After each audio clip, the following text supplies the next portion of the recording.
got a slip in your palm and a hole in your chest. Black coffee on the felt, man, you look like a mess.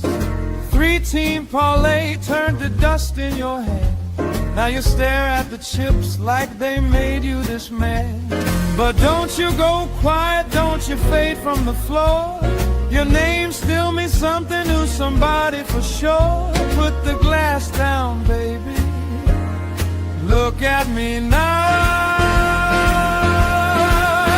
Hold on, hold on. Not tonight, not now. Hold on. Let me pull you out. That fella bites hard, but it don't get the crown.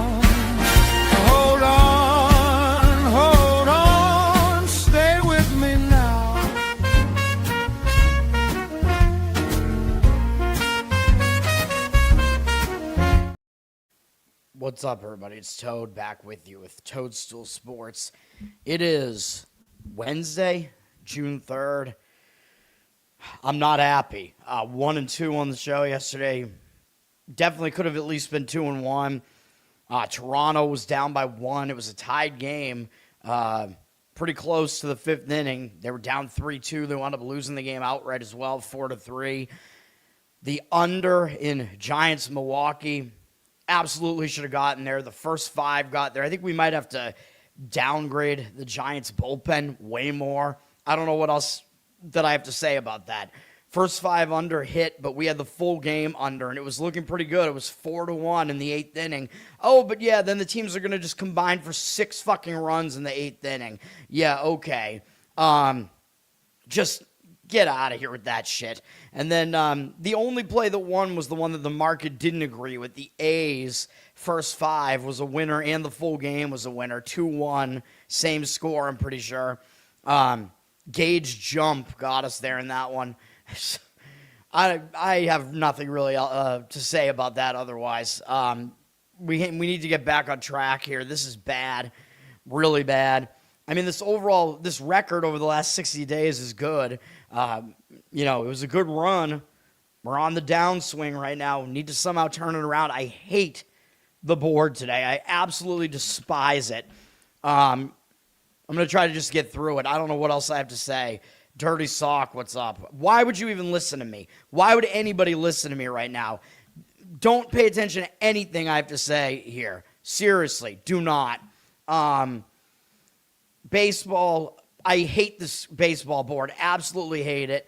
Miami at Washington is the first game. Washington is trying to avoid being swept by Miami here. I don't know. Wait, does Miami have, I don't know. I forget. I looked at this earlier today.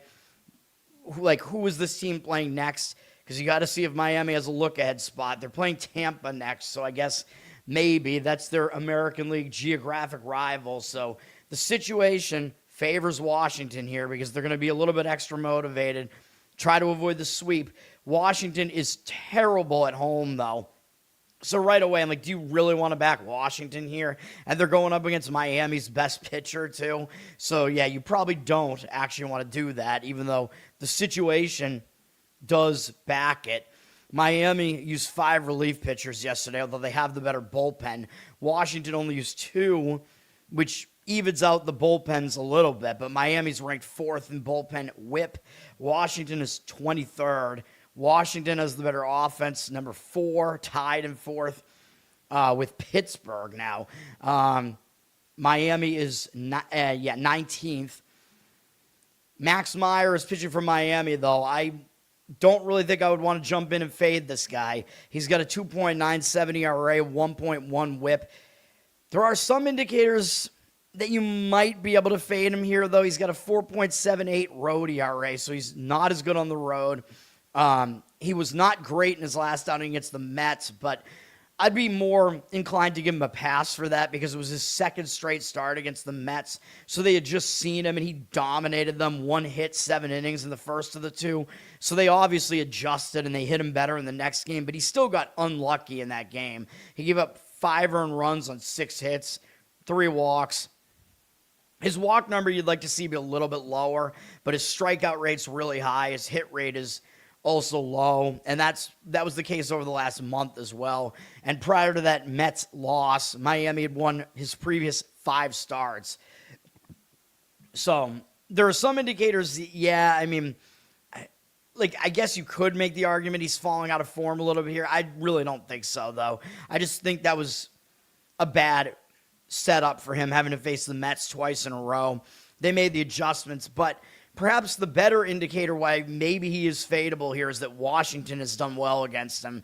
22 at-bats, 4 strikeouts, 1 walk, 364 average, 1,073 OPS. You might be able to fade him looking at those numbers and the fact that he's not as good on the road. But if you're going to back Washington, you also have to back Andrew Alvarez, who he's been okay. He's been in and out of Washington's starting rotation over the last couple of years. He's been out of the bullpen this year. 4.02 ERA, 1.28 WHIP.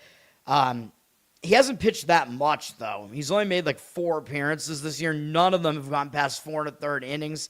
And I think he got hurt, I guess, after April. I don't know. He pitched pretty well against the Giants in one appearance in April, and then it looks like he missed a month. I don't know if he got sent to the minors or if he was injured. No idea.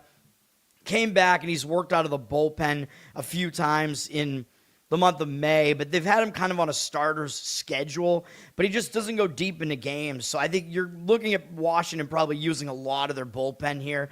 So there's no way I'd really want to back Washington here. I just can't do it, even though the situation might indicate that way. Meyer has a few negatives that we see there, but 62% of tickets, 67% of the cash on Miami. Washington is a very, very slight underdog. They're at small minus money here. So the odds makers are telling you they do think this is kind of a toss-up game here, even though you're looking at Miami's best starting pitcher here. I'm not going to do anything with this game, but yeah, that is the setup with it. You can do what you want with it. The total's 8.5. I don't have a great read on what to do with that game. I mean, I basically just told you the situation does line up on Washington, but I think there are just way too many negatives in the matchup to actually do it. Gerald, what's up? Thanks for hanging out. Well, I have to talk about it. It's the main sport that's going on right now. Kyle, what's up? Dirty Sock, yeah, well, that's good. Well, I have not made that much money off of my own opinions, so I just haven't been betting large enough amounts on these things to do it. Detroit at Tampa Bay. This, I believe, is the end of this series. Tampa Bay is on the verge of getting swept, believe it or not, at home by a Detroit team that was really struggling. So this looks like it should be a motivated spot for Tampa Bay. They're the better team here. They got shut out yesterday, 8-0, and now they're trying to avoid getting swept. So could be a motivated spot here for Tampa. Not sure that I actually love the pitching matchup here for them, though. Tampa does play Miami next. Who cares? Detroit has some divisional matchup next, I think. I think they're playing who are they playing? Minnesota? I don't even know. Something good to know, though, because, do they? Oh, no, they have Seattle next. My mistake. So, actually, they might look ahead to that because Seattle's been really hot recently. So, maybe they will look ahead to the AL West leader there. So, yeah, situationally, the spot favors Tampa Bay here. As far as the bullpens, Tampa Bay used a bunch of guys out of it yesterday, 4. Detroit only used 1. So, Detroit's bullpen sets up better here. They're ranked 21st, Tampa Bay 18th, but Tampa Bay's bullpen ERA is worse. So I think Detroit has a bullpen edge in this game. Tampa Bay has the better offense. They're 8th. Detroit is 24th, currently tied with the Red Sox as those teams keep kind of bouncing around a little bit. Detroit's going with Troy Melton here. He's got good numbers, very small sample size, though, 1.42 ERA, 0.95 WHIP. He's only made 2 appearances so far, but they were full starters' workloads, basically, and he did okay. He's only allowed 2 runs in 12 2/3 innings on the road against Baltimore and on the road against the White Sox. 8 hits allowed over that span, but 4.4 strikeout walk ratio is kind of an issue. His strikeout rate is just really low, so that's kind of the issue there. I don't really like guys that just don't strike anybody out. Although you look at his numbers last year, he made 4 starts. He worked out of the bullpen a bit as well. His numbers were good last year, 2.76 ERA, 1.01 whip. His strikeout rate was a little bit more tolerable, although still low, but he had a really low hit rate. So Melton is actually not that bad, even though it looks like he kind of throws junk, and Tampa does not Jansen junk. Tampa does not have much as far as numbers against him. They're 0 for 1. Only Mesa and Mullins have ever faced him. 0 for 1 with a strikeout and a walk. So Melton might actually pitch well here. Tampa is going with Nick Martinez, who's been surprisingly good this year. 1.62 ERA, 1.11 whip, but I think this is going to regress. I mean, he's a decent pitcher, but he's not this good, and he's 35 years old. He's been really good, though. Home and away, pretty much the same. He's allowed 1 or fewer earned run in every start on the entire season, actually. Oh, no, 2 or fewer in every start on the entire season. My mistake. 2 or fewer. But he's only allowed more than 1 twice. Or no, sorry, 3 times. So, yeah, he's not allowing runs at a high rate at all. But over the course of the season, he's allowed almost 1 hit per inning. His strikeout rate's low. His walk rate is fine. That's been basically the same over the past month, except his hit rate went up. 34 and 29 2/3 innings, 17 strikeouts, pretty low, but also a very low walk rate. 3 walks. Tampa's won 6 of his last 7 starts and 9 of his 11 this season, I think is what that is.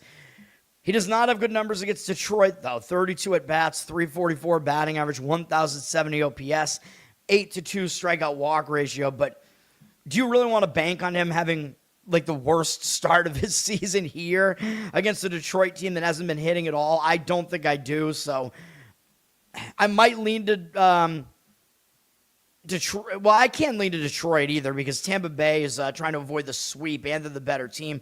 The money is indicating against Tampa, though. They're at minus 145 or so here on the money line, 68% of the tickets and 52% of the cash on them. So the public is still coming in on Tampa Bay because they have the better record. And they're still leading the AL East, I'm pretty sure, because the Yankees lost a Schlittler game yesterday. So the money is indicating towards Detroit. I mean, I could see the argument for it. They have the better bullpen. Their starting pitcher actually might have a slight advantage here, too, based on what we saw with the matchup numbers. So as insane as it sounds, Detroit might actually sweep Tampa Bay here. There's definitely a possibility of that.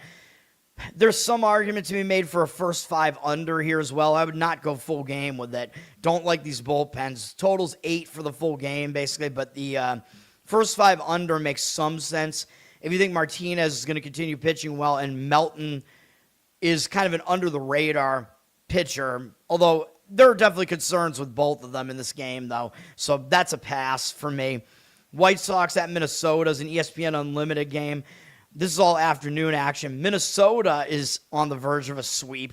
They've won the first 2 games. We have a lot of teams trying to avoid sweeps today. Minnesota plays Kansas City next. I don't know that that's really a cause for a look ahead. I know it's a divisional series, but the White Sox, I think, still, this is a bigger game for Minnesota than the Kansas City series, I think. Even if Minnesota is on the verge of the sweep here, I think they're going to be motivated to try to do that because they lost 3 out of 4 at Chicago not that long ago. White Sox used 2 relief pitchers yesterday.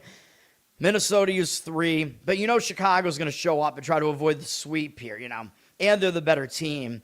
The White Sox, bullpen-wise, they're not great, but they're 17th. Minnesota's bullpen has been one of the worst. They're at 27th. So the White Sox have a better bullpen here. White Sox offense has been quite good. They're number 6. Minnesota is 18th. So the White Sox have an offensive edge as well, generally. But then you look at the starting pitching matchup. I'm like, yeah, do you really want to back Eric Fetty, though, for the White Sox? I would generally say no, you do not. He's got a 5.4 ERA, 1.48 whip. This is not good, obviously. He's been really bad on the road. 7.54 road ERA. Right away, yeah, I'm like, yeah, you can't back this. He's been bad this month, 12-12 strikeout walk ratio during May. I mean, with 8 home runs allowed and 32 hits allowed in 20 innings. These are horrible numbers. He's in bad form here right now. However, he does actually have good numbers against Minnesota in 36 at-bats, 222 average, 578 OPS. I hate when everything doesn't line up nicely, man. 10-4 strikeout walk ratio. I mean, if Fedde is going to pitch well, it could be in a game like this where he's facing a team that he generally does well against, but he's really bad on the road. He's in awful form right now. I can't back him, man. Taj Bradley is getting the start from Minnesota. He's been pretty good for them, 3.21 ERA, 1.21 whip, but he has been worse recently. He is better at home, though, 2.33 home ERA. He had a bad start last time out against Pittsburgh. We lost the first 5 under in that game on the show.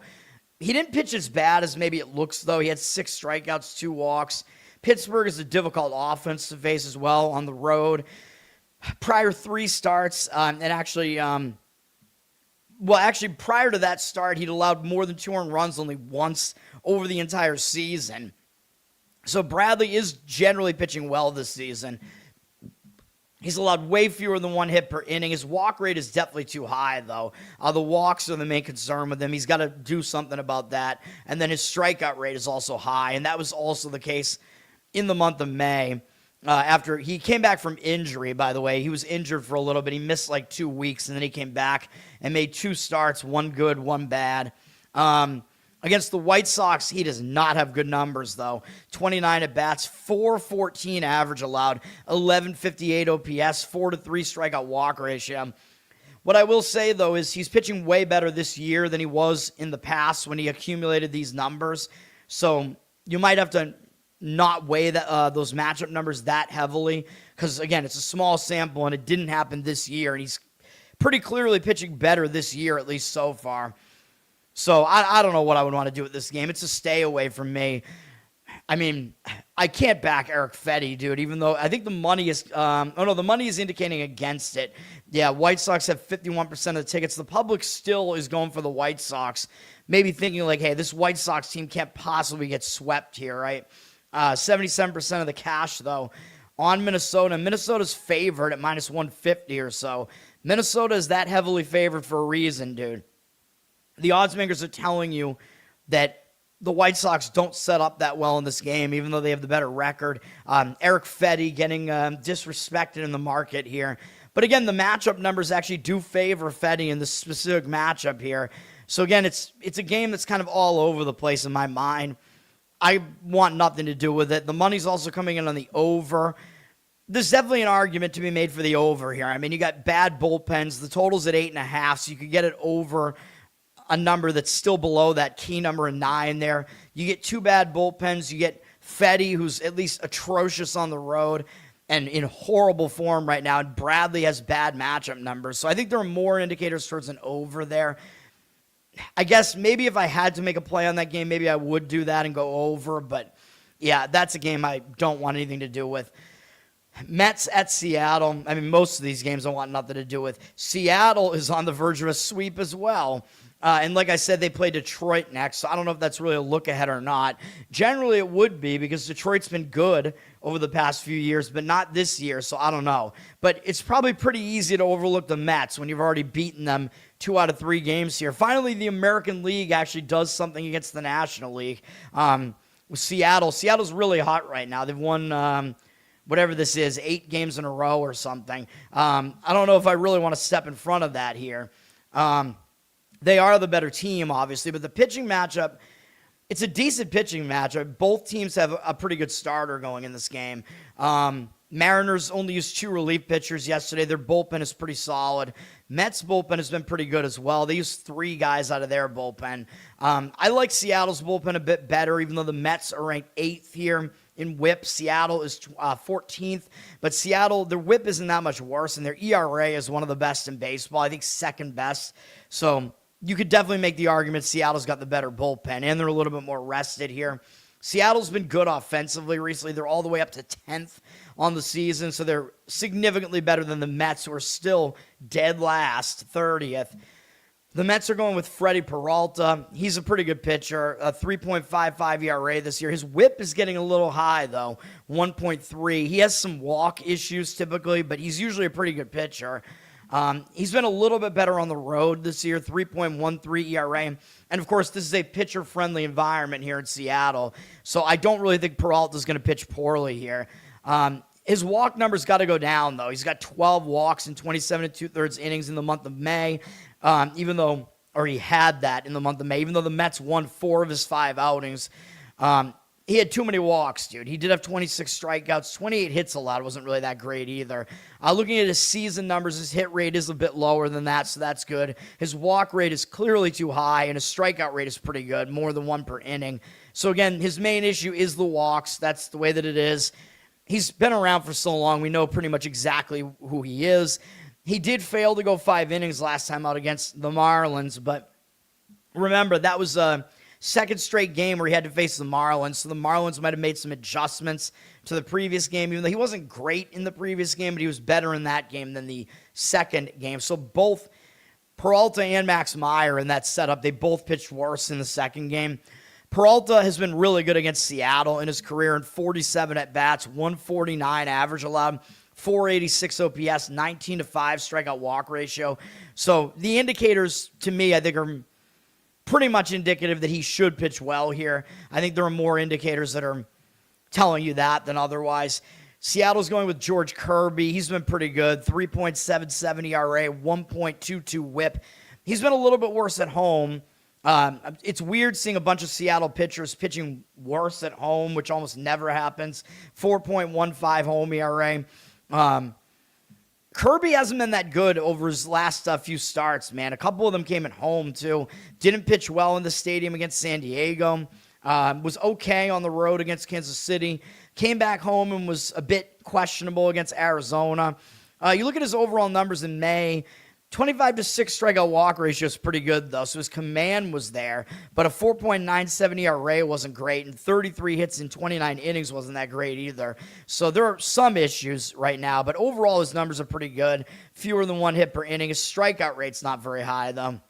He induces a lot of ground balls, and he's got a decent walk rate. It's not too high, really. Numbers against the Mets are okay. In 53 at-bats, 264 average allowed. OPS is a little bit high, though, 837.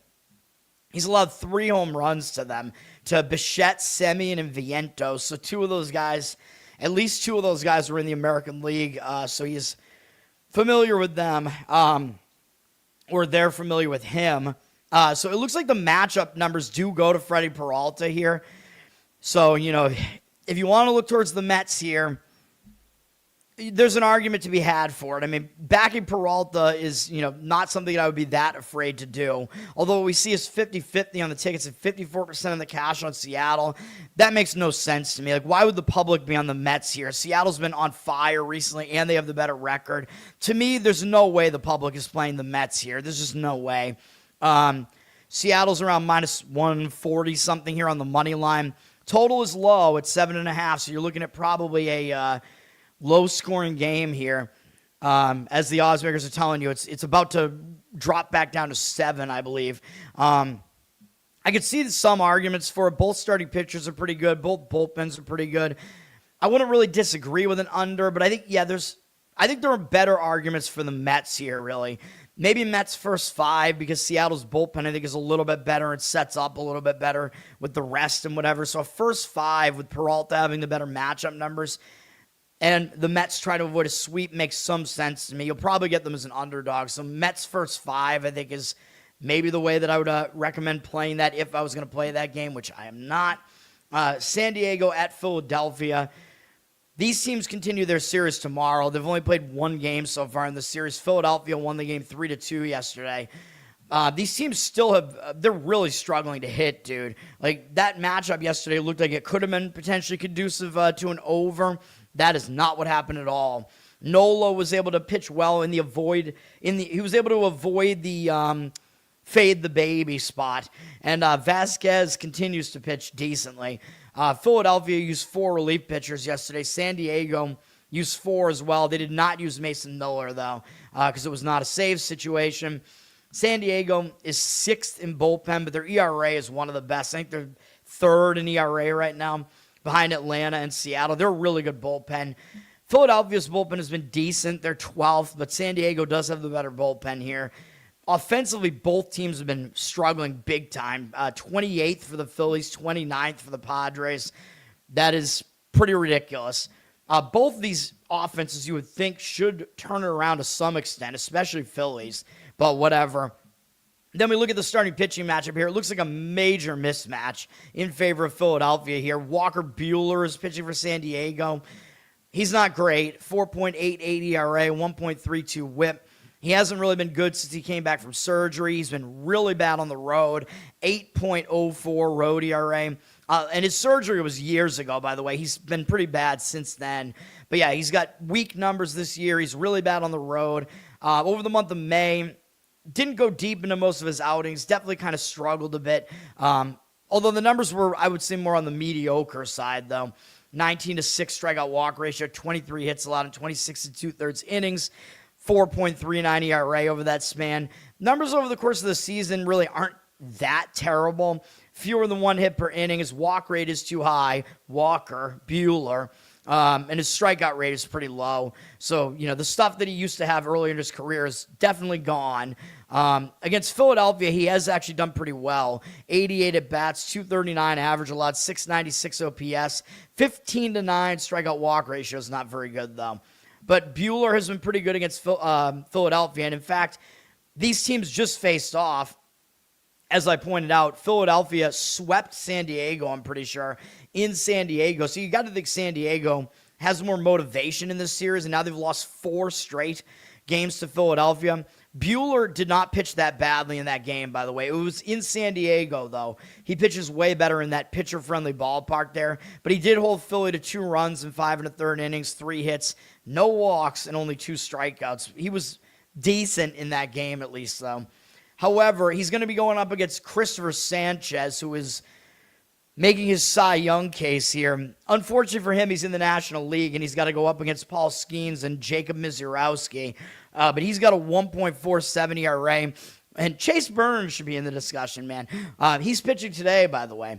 1.47 ERA, 1.12 whip for Sanchez.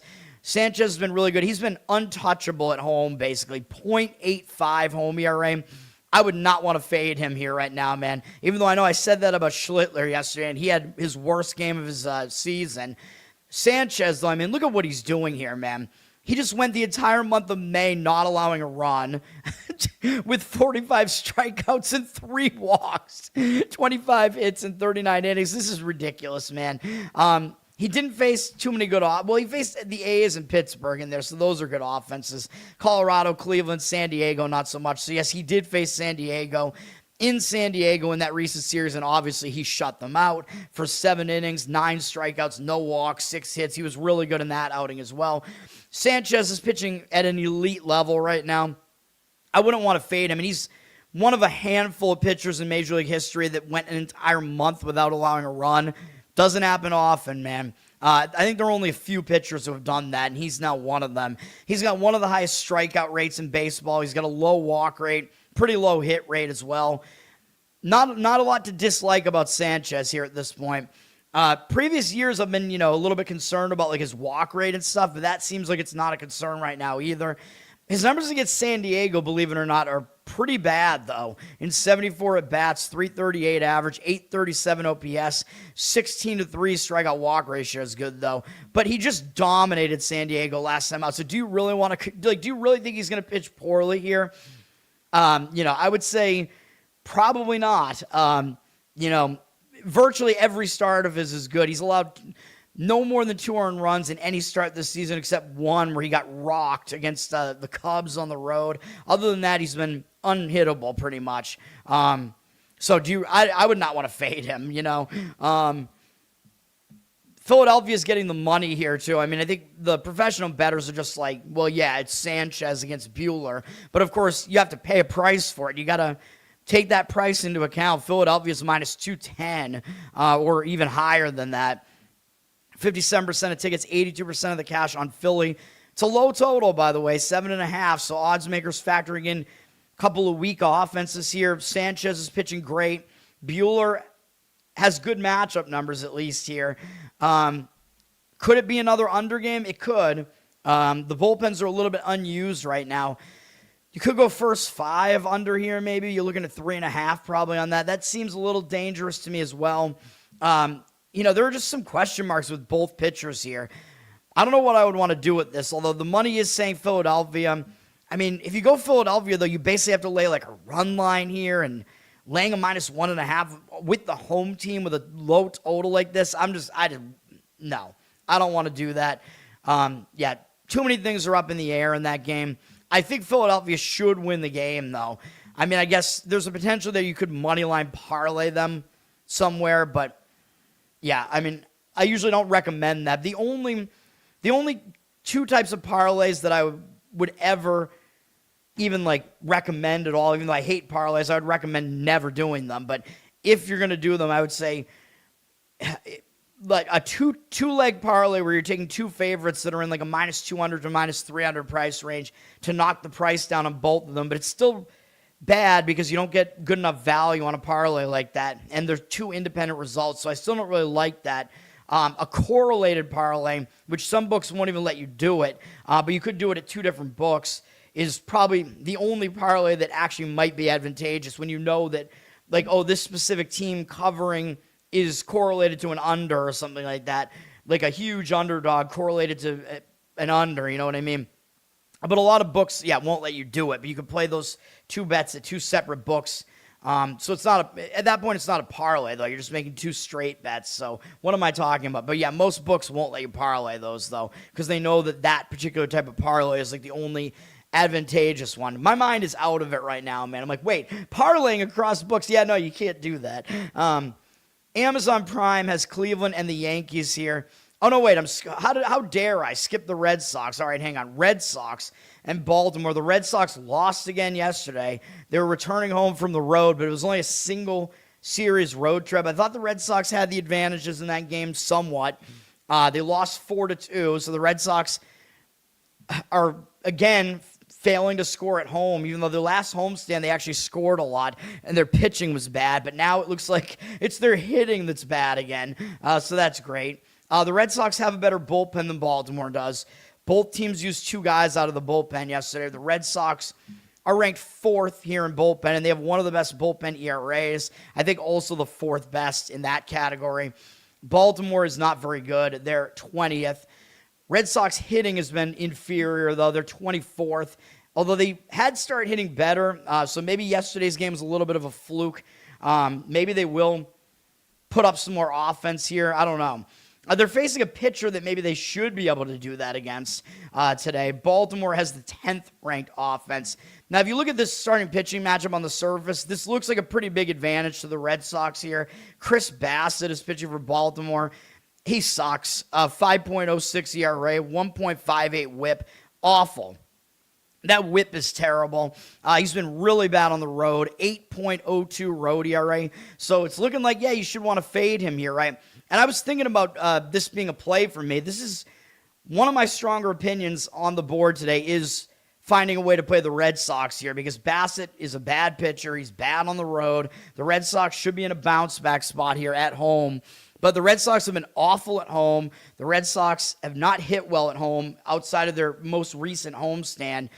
Bassitt did pitch okay in his last game against Toronto.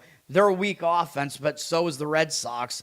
But that was at home, where Bassitt, throughout his career, he's always been way better at home. His last road start wasn't particularly good at Washington, although it wasn't horrible. This past month, he actually wasn't that bad. 19-6 strikeout walk ratio, 26 hits in 25 1/3 innings, 4.62 ERA. But his other metrics kind of indicated he was a little bit better than that. And his numbers against the Red Sox, they're not quite bad enough. I don't know, man. This is a tough one for me, because the Red Sox hit him for contact. They've seen a lot of him. They have 100 at-bats against him, 280 batting average against him. That's pretty solid. But they only have a 697 OPS off him.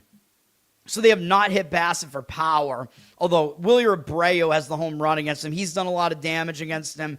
Kiner Falefa has done a lot of damage against him, and Yoshida has hit him well as well. So the Red Sox do have guys that have gotten to Bassitt, so I still would lean towards fading Bassitt here. Plus, if you're playing the Red Sox, you got Peyton Tully here. He's been good, 2.61 ERA, 0.9 whip. A little bit worse at home, 2.91 ERA, but pretty solid either way. Totally struggled a little bit in his last game, but it was against the Braves. They're a really good offense. I still had 7 strikeouts and 2 walks in that outing. Didn't make it 5 innings, but I think it was really more his pitch count than anything else, or the way that that's set up. I think he put guys on base, so they took him out, and then the bullpen might have actually allowed those runs. I don't know. I think we had an under in that game, I think, and it went completely haywire, but whatever. Tully's been good. His strikeout rate's more than 1 per inning. His hit rate is very low. Walk rate, not bad either. Going up against Baltimore, they basically have never seen him before. Only Blaze Alexander has ever faced him, and he's got 2 walks against him. Those are his only at-bats. He's walked every time. But Tully has the unfamiliarity edge here. You know, I'm tempted, man. I'm tempted to add this one. I like the Red Sox in this one. Thomas, what's up, man? Or is it, how do you pronounce your name? Twomis, what's up, man? Why do you think Tully will get crushed? He's a good pitcher. And he's facing a team that basically has no experience against him, which is an extra advantage to the young pitcher. You're just trying to grind my gears here, and you're trying to get me to give out a play on the Red Sox. You know what? Let's do it. Well, you can see my play there. Whoops. Hold on. I'm going to add this play, though. Looks like the odds logic screen is not working again. That's great. The free one. Hold on. I think this is going to be a split bet unless we can get the Red Sox money line at a decent price here. But yeah, we're going to go with the Red Sox here. Let me see. Yeah, it looks like it's minus. One book has minus 148. Every other book is in the minus 150s. I'm going to make it a split bet. I'm going to do a run line bet here. Hold on while I calculate this. So it looks like the money line is minus 148, I actually see out there, which is, you could just play the money line if you do find a price that's like that, but 150 is usually the cutoff that I have here. Minus 1.5 is at plus 135, it looks, or plus 143, actually, at that same book, the book with the B that sometimes I can't use. So the split is going to be about, if you're trying to win 100, it's about 60 on the money line part of it. That would be what it is. And then whatever that returns, you put the rest of it on. You put the same amount that the money line would return on the rest of the bet. You know what I mean? So I'm going to do this. It's going to be a split bet. So if the Red Sox win by 1, the bet will push. Hold on. Yep. All right, I think I got that right. So, let me see. My apologies. This is the best bet.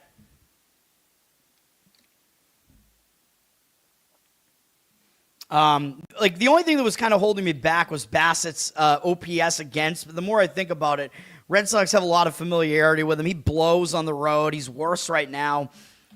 Yeah, let's just do it. So, it's going to be Red Sox minus 1.5 at plus 143. And minus 148. I'm pretty sure that's the split there. So it's a split bet.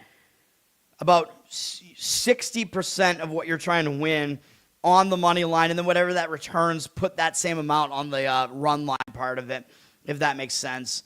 So that's what we're doing with that one. All right, Red Sox will be a play there. If we look at the money on that game, I know this show's going to go long again. I thought I was doing well.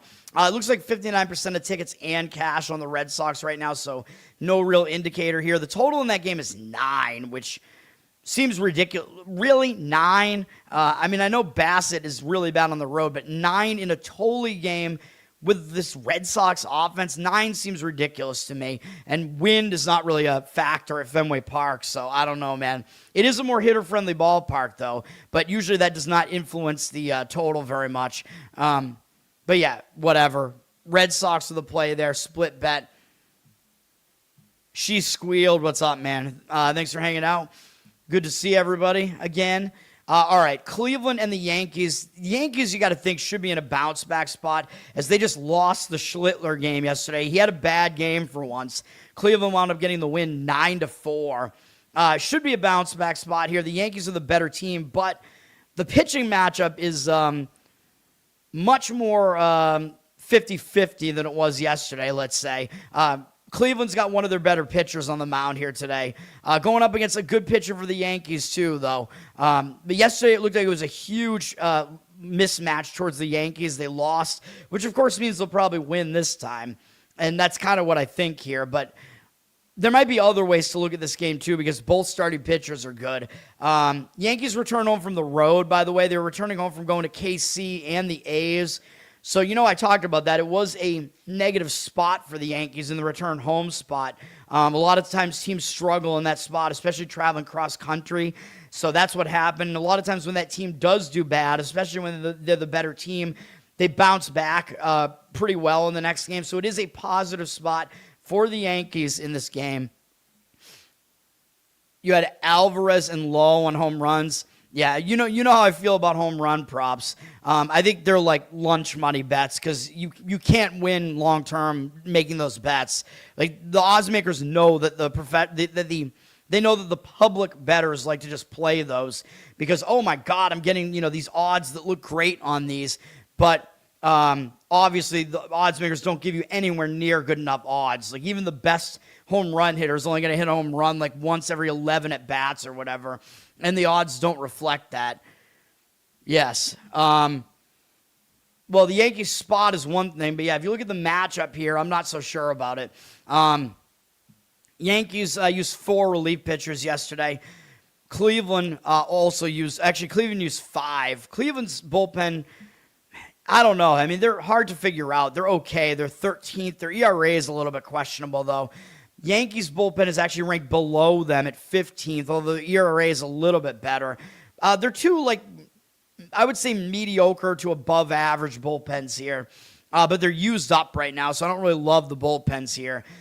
Yankees have the number 2 offense. Cleveland's offense is not good at 22nd, so that is obviously an advantage to the Yankees here. Yankees have to go up against Gavin Williams, though. He's pretty good. 3.07 ERA, 1.09 whip. Little bit worse on the road. Well, I don't want to say significantly, but yeah, his road numbers are elevated. 3.89 road ERA. He is better at home, so yes, he's in the worst of his home road splits here. But his last road game, he dominated Philadelphia. I know Philadelphia hasn't been hitting, though. Yankees are a different animal. Williams has been really good, though, over the month of May. 35 strikeouts and 5 walks in 33 innings.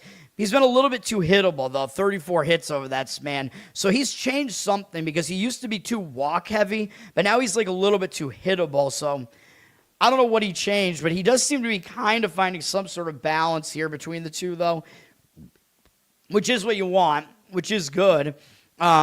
He's allowed way fewer than 1 hit per inning on the season. His walk rate is a little bit high, but not horrible. And his strikeout rate is high as well. Williams is pretty good overall, man.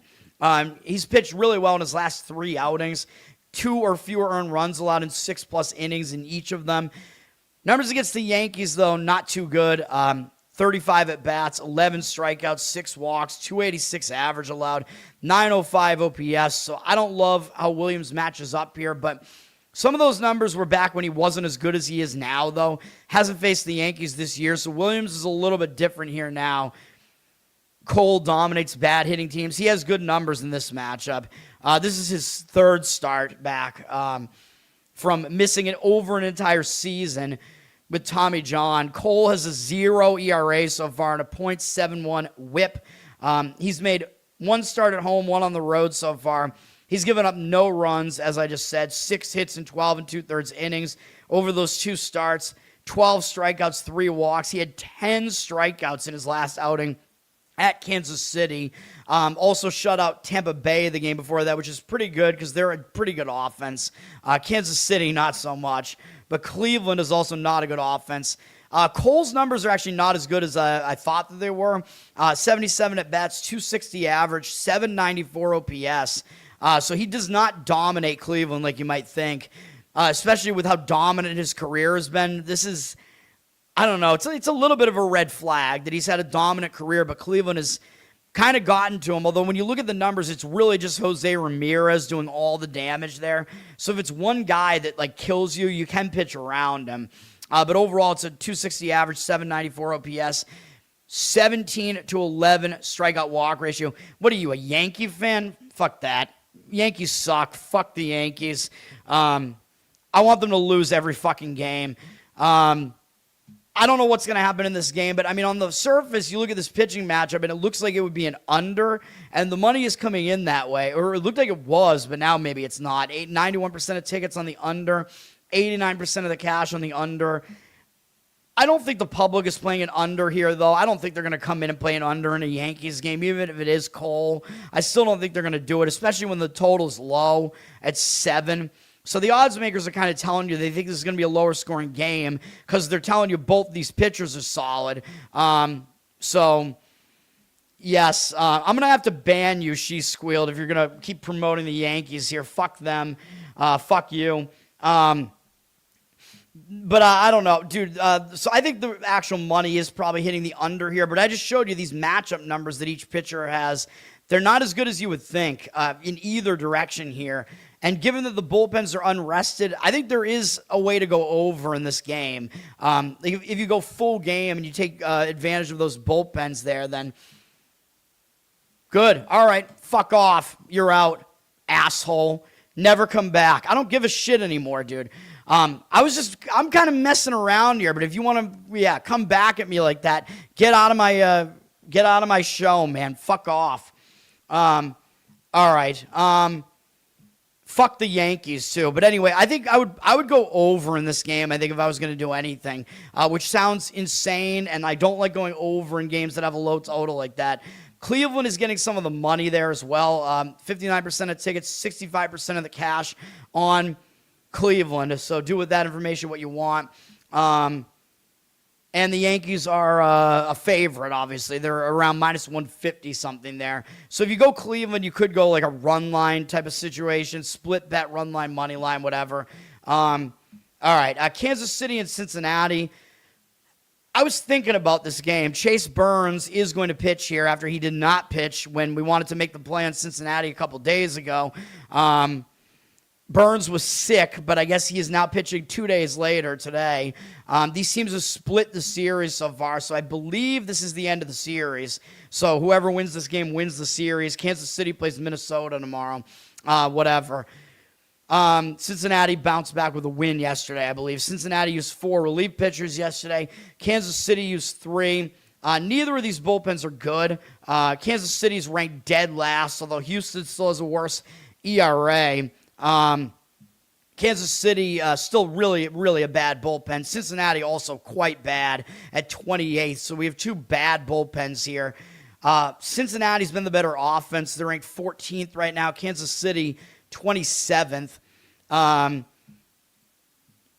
mean, I referred to Burns as being as I basically said he should be in the Cy Young discussion, although I have not heard him being in the Cy Young discussion. But if you look at his numbers, he's like one of the top several pitchers in the National League. Kansas City's going with Steven Kolek here. He's been pretty good. 3.48 ERA, .94 whip. He's been significantly worse away from home, though. 5.06 road ERA, which might not be good when this is a hitter-friendly ballpark here in Cincinnati. Kolek struggled in his last game against Texas. That's not a good sign because that's a really pitcher-friendly ballpark, and Texas doesn't hit very well, especially at home. But Kolek got a little bit unlucky there because it looks like there were some errors. He wound up giving up 4 earned runs in 5 innings, but only had 6 hits, allowed 1 walk, 5 strikeouts, so he wasn't actually bad in that game. Overall in the season, 31 innings pitched. He's only made 5 starts so far. Started in May because I think he was injured at the beginning of the season. Had 23 hits allowed in 31 innings so far. 19 strikeouts is not very many, but 6 walks is also low. So, I mean, he's kind of a junk pitcher, but he's pretty effective. He's allowed more than 3 earned runs twice in his 5 starts, though. Numbers against Cincinnati are good in 23 at-bats. Not a huge sample here. 217 average, allowed 525 OPS, 9-3 strikeout walk ratio. So his numbers are good against Cincinnati, and he is going up against Chase Burns. 1.96 ERA for him, .96 whip. He's been a little bit worse at home, but not really significant, and it's a hitter-friendly ballpark, so he's allowed 2 or fewer earned runs in all but 1 start this entire season, which was a home start against Anaheim. Overall, really good numbers here. Well over 1 strikeout per inning, well below 1 hit allowed per inning. Walk rate is a little bit high, so you'd like to see that go down. But in May, he had 8 walks in 30 1/3 innings, 16 hits allowed, and 33 strikeouts. Had a really good May with a 1.19 ERA. Picked up a win in his last 4 starts, including starts against Houston and Washington, both at home. Those are 2 teams that can hit, though. Yeah, Burns looks good. I handicapped him 2 days ago like he was going to pitch here. He's still facing Kansas City here. Kansas City's never faced him before. So I liked how Burns set up 2 days ago. I still like it here, although the one question is, how is he going to do if he's off schedule now? You know what I mean? Because if he was going to pitch on schedule, he would have pitched 2 days ago. He was sick, so now he's going to pitch off schedule. And pitchers, they're creatures of habit, especially when you're this young and you haven't pitched that much in the majors so far. Being off schedule could throw him off a little bit, but he's good enough that I'm going to still lean more towards him pitching well here. So I like the first 5 under in this game. That would be the way that I would go in this one. Total's 8.5 for the full game. We don't see any percentages on this yet, and Cincinnati's favored by around minus 160 or so here, or in the minus 150s. But yeah, I think first 5 under is the way I would play this game. I don't really have an angle otherwise in that game that I think is that great. But I think both starting pitchers might actually do okay there. So that's the way I would lean in that game. Toronto at Atlanta. Atlanta, unfortunately, won yesterday. Although we needed Toronto to be winning after 5, but they were not. They were down 3-2 after it was tied 2-2 after they... I believe Gaussman gave up a couple early runs and then settled down, and Toronto tied the game, but then he gave up one more run. Not happy about it. Atlanta won 4-3, and it was in a return home spot. They are the better team. The National League, as we said, has had the upper hand over the American League, although we did get the A's play right yesterday against the National League team. Braves have a good bullpen, and it's pretty rested here. They used 2 guys out of the bullpen yesterday, although it was a close game, so they had to use some of their better arms. Toronto used 3 guys out of the bullpen yesterday. Braves have the number 1 ranked bullpen in both WHIP and ERA. The ERA below 3 right now. Really good. Toronto's bullpen's been okay at 11th, but their ERA is a bit higher than that. Hitting-wise, the Braves are number 3, and Toronto has been way weaker at 26th. So the Braves do have an advantage in both of those departments. Patrick Corbin pitching for Toronto. I'm still not a fan of him. He does have a 3.65 ERA this year, which is pretty good. 1.36 WHIP is not great, though. That WHIP is too high. He's been good on the road, though. He's been better on the road. 2.97 road ERA. And he actually pitched pretty well in the month of May for the most part. 20-8 strikeout walk ratio. Could be better, though. But it was because his strikeout rate was low. 30 innings pitched, 35 hits allowed over that span. Didn't allow more than 3 earned runs in any outing, although he had some shortened outings there. But he was pitching okay in the month of May. He has a low strikeout rate on the season, a pretty high hit rate, though, and his walk rate is somewhat okay. Corbin, he's been mediocre, I would say, this year. He's not awful right now. His numbers against the Braves are pretty awful, though. 158 at-bats because he was on Washington for a while, so the Braves have seen a lot of him. 38 strikeouts, 14 walks, not a great ratio there. 354 average allowed, 1,046 OPS. So his numbers are not good against Atlanta. I think Corbin may be fadeable here. Atlanta definitely does have experience against him, and they get to him. Grant Holmes is pitching for the Braves. He's been similar to Corbin in a way, although Holmes definitely has better stuff and is younger than Corbin. But he's got a 3.95 ERA, 1.33 WHIP. So they both have an ERA in the 3s, but their WHIP kind of indicates that they're a little bit worse than that. Holmes has been very similar home and away this year. Last year, he was significantly better at home, though, where he is here. The Braves have done well in his starts, though. They've won 8 of his last 10 starts. He's allowed 3 or fewer earned runs in all but 1 this entire season. So generally, he's pitching pretty well. And that one start was at Coors Field, by the way. So Holmes has actually pitched pretty well otherwise, except his walk number is concerning. His strikeout rate's a little low. His hit rate is good. It's low, although he's allowed 11 home runs, which is not good on the course of the season. But his walk rate over the last month and over the course of the season, not good. And his hit rate went up over the month of May as well. 26 hits in 24 2/3 innings. 11 walks, 28 strikeouts. So his strikeout rate was good, but his walk rate and his hit rate both bad over the last month, and his walk rate's been bad over the course of the season. So that is a little bit concerning. But he does get to face a pretty weak Toronto lineup here. They have 26 at-bats against him. They have not been successful against him. 192 average, 660 OPS, 2-3 strikeout walk ratio, though. But I think generally I would probably lean towards Atlanta here. I think they have the advantage, at least to some extent, in all three phases of this game, including the starting pitching edge. So I'd probably lean Atlanta here, even though I know they won yesterday. But the money seems to kind of indicate that way, although they might be a bit of a public side, too. 85% of tickets, 88% of the cash on Atlanta. Toronto might still be hanging on to some of that perception from winning the American League last year, but they're not as good this year, although they're starting to play a little bit better. Atlanta's around minus 140 something on the money line. I'd lean Atlanta, though. Next game up will be my other play, because now I have two. This was going to be my initial play, and this is one where we don't even know who Milwaukee's starter is, but I'm going to give it out anyway as a play, and you guys already probably saw what it was.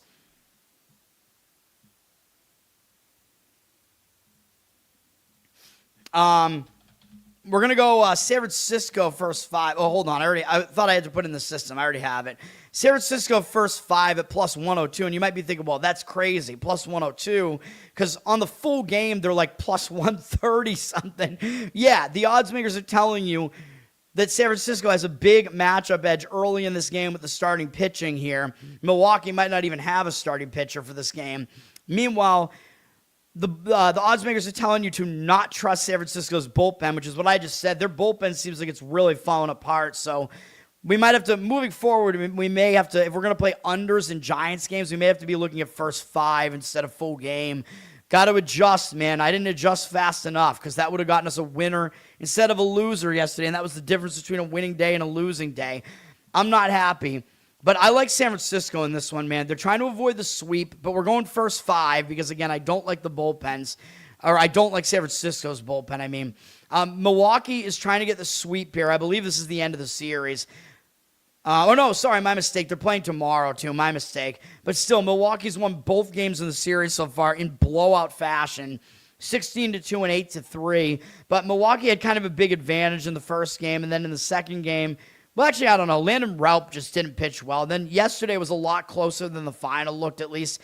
That game was like 4-3 going into the bottom of the eighth. Very unfortunate. It was 4-1 going into the top of the eighth, so looked like the under was going to hit. I'm not happy about it. But yes, yesterday's game was a little bit closer. I know San Francisco's not good. I know Milwaukee is a significantly better team. We're taking the bullpens out because Milwaukee does have the better bullpen here. They're ranked 10th. They have a good bullpen ERA as well. Giants are now 25th, and their ERA is over 4. Yeah, they're entering territory where I want nothing to do with that bullpen. Hitting-wise, the Giants have improved. Somehow they're at 16th, although I know they're going to fall back down, because a lot of that was from that offensive outburst in Coors Field. But they're still sitting at 16th there, and the Brewers are 17th, although I think the Brewers are the better offense. But we're looking at the starting pitching here, man. I like pitching over hitting. Logan Webb is pitching for San Francisco, and you might think, well, why would you want him? 4.82 ERA, 1.39 whip. Yeah, I know. But he's a veteran, and he's still working his way back from injury a little bit here. But at some point, he's going to, I think, be somewhat back to where he was. I mean, if you look at his career, he's got a 3.45 ERA and 1.2 whip over his career, all with San Francisco. He's a solid pitcher, dude. And while he's not as good on the road, I admit that.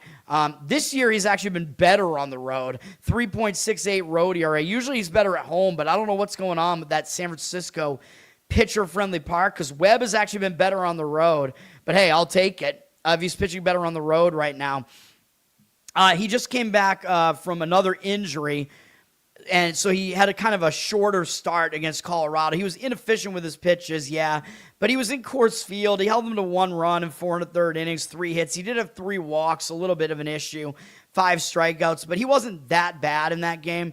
So Webb, I mean, to me, it looks like he's starting to pitch better. Like, the whole month of April was actually pretty good for him. His numbers are being skewed by a bad start against the Yankees to open the season.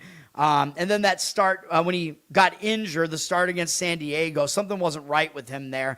So I think Webb is better than his numbers look. Obviously, if you look at his career numbers, we pretty much know who he is. And he's not a guy that's going to, like, completely lose, like, velocity or whatever, because he's not a guy that throws that hard. He's more of a grinder. He goes out there, throws a lot of innings, and just does consistently well. He's got lower than 1 strikeout per inning, but he's not a huge strikeout guy. Fewer than 1 hit allowed per inning, and his walk rate is not horrible here, even though I know his whip is too high. But his overall numbers don't look that bad to me. And here's the key here. He does well against Milwaukee. He's held them to a 200 batting average, 568 OPS, 17-7 strikeout walk ratio is not great, but whatever. In 70 at bats, so we have a big sample size to work with here, and he's held Milwaukee to some low numbers. And in fact, he did face them twice last year. He pitched in Milwaukee in August, and he went 6 innings, allowed 1 run in that one on 5 hits, 2 walks, 5 strikeouts, had a win. They won 7-1, so he had a good outing in that one. And San Francisco wasn't particularly good last year either. And he did pitch against Milwaukee at home early in the season last year in April and shut them out for 6 innings. He gave up 6 hits, 3 walks, 6 strikeouts. So he pitched well both times against Milwaukee last year, including most recently here in Milwaukee. And Milwaukee is going with a bullpen game here, it looks like, sort of. It looks like it's going to be... Because they have way too many. Look at their starting pitching here. Woodruff, Henderson, Priest are all on the injured list right now. Ridiculous. This pitching rotation is going to be really good when those guys come back. Probably good for Milwaukee because their pitchers are going to be going into the playoffs not having pitched the full season in a lot of cases. Milwaukee, I think they're going to be going with Coleman Crowe here, not Cameron Crowe, not the 90s movie director or whatever. Crowe's been good. I'm assuming we're going to get him in this game, but I'm not entirely sure. 3.14 ERA, 0.98 whip. He's got good numbers, but he's not really that talented of a pitcher. He last pitched on the 29th, so I think he may be going today. It looks like it would be his turn if you go back in their schedule. But he only went 5 innings in 2 of his 3 starts, so they held him to fewer than 5 innings. He's only been going like 70, 60 pitches in each game, too. So he's on kind of a short leash here. Didn't pitch that well last time out against Houston. I don't think that he's that trustworthy. And while, yeah, San Francisco hasn't seen him, whatever, he's a young guy, but I don't know, man. I know his numbers are okay, but he doesn't strike a lot of guys out. If you look at his scouting reports basically have him as like kind of a fill-in starter or like a bullpen type of guy, and that's how Milwaukee's using him. Yeah, let's do it. We'll take San Francisco on the money line in the first 5 here and just go with Webb against what's probably going to be some sort of bullpen-esque situation for Milwaukee here. We don't even see what's going on with the percentages yet, but I did tell you Milwaukee is around like minus 150. So, yes, the odds makers are telling you San Francisco has a bigger edge in the first 5 by lining the game like this, but that is what we're doing. There's still a little bit of an underdog there. All right. I'm going to take a break. I'll be back and then finish the baseball. And then we have WNBA and NBA to talk about. NBA, I hope, doesn't take too long. But for the NBA, there's kind of a lot to discuss here. All right, I will be back in a second.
All right. Next game is Texas-St. Louis, which is on ESPN Unlimited. St. Louis lost both games so far, so Texas is looking for a sweep here, actually. So it's not a good situation for Texas, in my opinion, because you might overlook your opponent when you're about to sweep them. Texas plays Cleveland next, which is a fairly big American League series. Cleveland, they're close to I think they're still atop the AL Central, although it's a bad division. As far as the bullpens are concerned here, oh, right. Sorry, I didn't look at the bullpen. How did I skip the bullpens in the Milwaukee handicap? Sorry. San Francisco used 4 relief pitchers. Well, it's because I went first 5.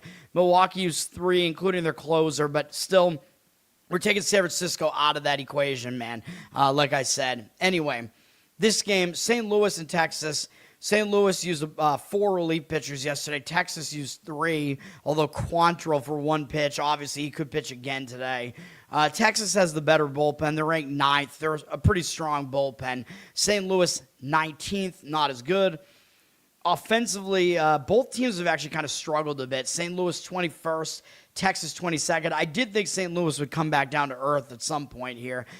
Now, looking at the starting pitching, though, it doesn't exactly look like a pitching matchup where I'd really want to back St. Louis here.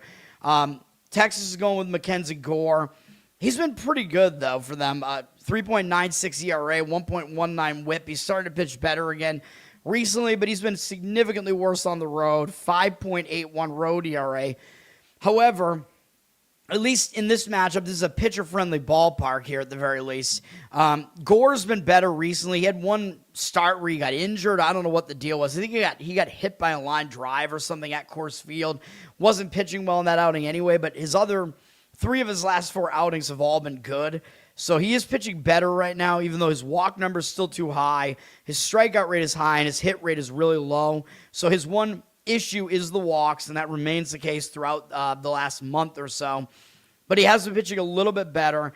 His numbers against St. Louis are decent as well. In 39 at-bats, 256 average, 694 OPS, 14-3 strikeout walk ratio. So even though Gore is bad on the road, this is a pitcher-friendly park. It's an offense that hasn't been doing that well, and he does have good matchup numbers against him. So I kind of lean more towards Gore pitching well here. And I don't really want to back Andre Pallante for the Cardinals. He's not great.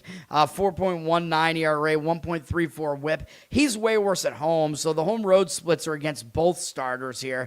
5.52 home ERA. Pallante, not good in his last outing. The Cubs knocked him around here in this stadium, although he was good in the previous 2 starts against Cincinnati and Kansas City. And he's going up against Texas here, who isn't as good of an offense. Pallante does not have a high strikeout rate. His hit rate is pretty good. His walk rate is like a little bit high. So overall, yeah, not a good strikeout walk ratio, man. He walks too many guys, doesn't have great strikeout stuff. But Texas only has 5 hitters who have faced him, 23 at-bats, 2 strikeouts, 1 walk, 130 average, 384 OPS. Pallante has done well against Texas at the very least. I think this game kind of reads as a first 5 under, maybe full game, but I don't trust St. Louis's bullpen enough. The total for the full game is around 8.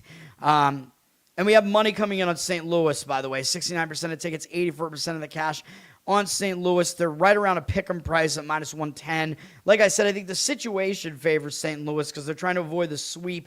Texas might start looking ahead to Cleveland, but and it could be a potentially a close game, but I think if it's a close game, Texas, with their bullpen edge, has a decent shot to win the game, obviously. So I think if I was going to go with this game, I would go first 5 under, though. I think both starting pitchers might actually have decent matchups here, even though they're both in the negative of their home road splits, though, so I really don't love that either. But if I had to figure out something to do in that game, I guess that's what I would do.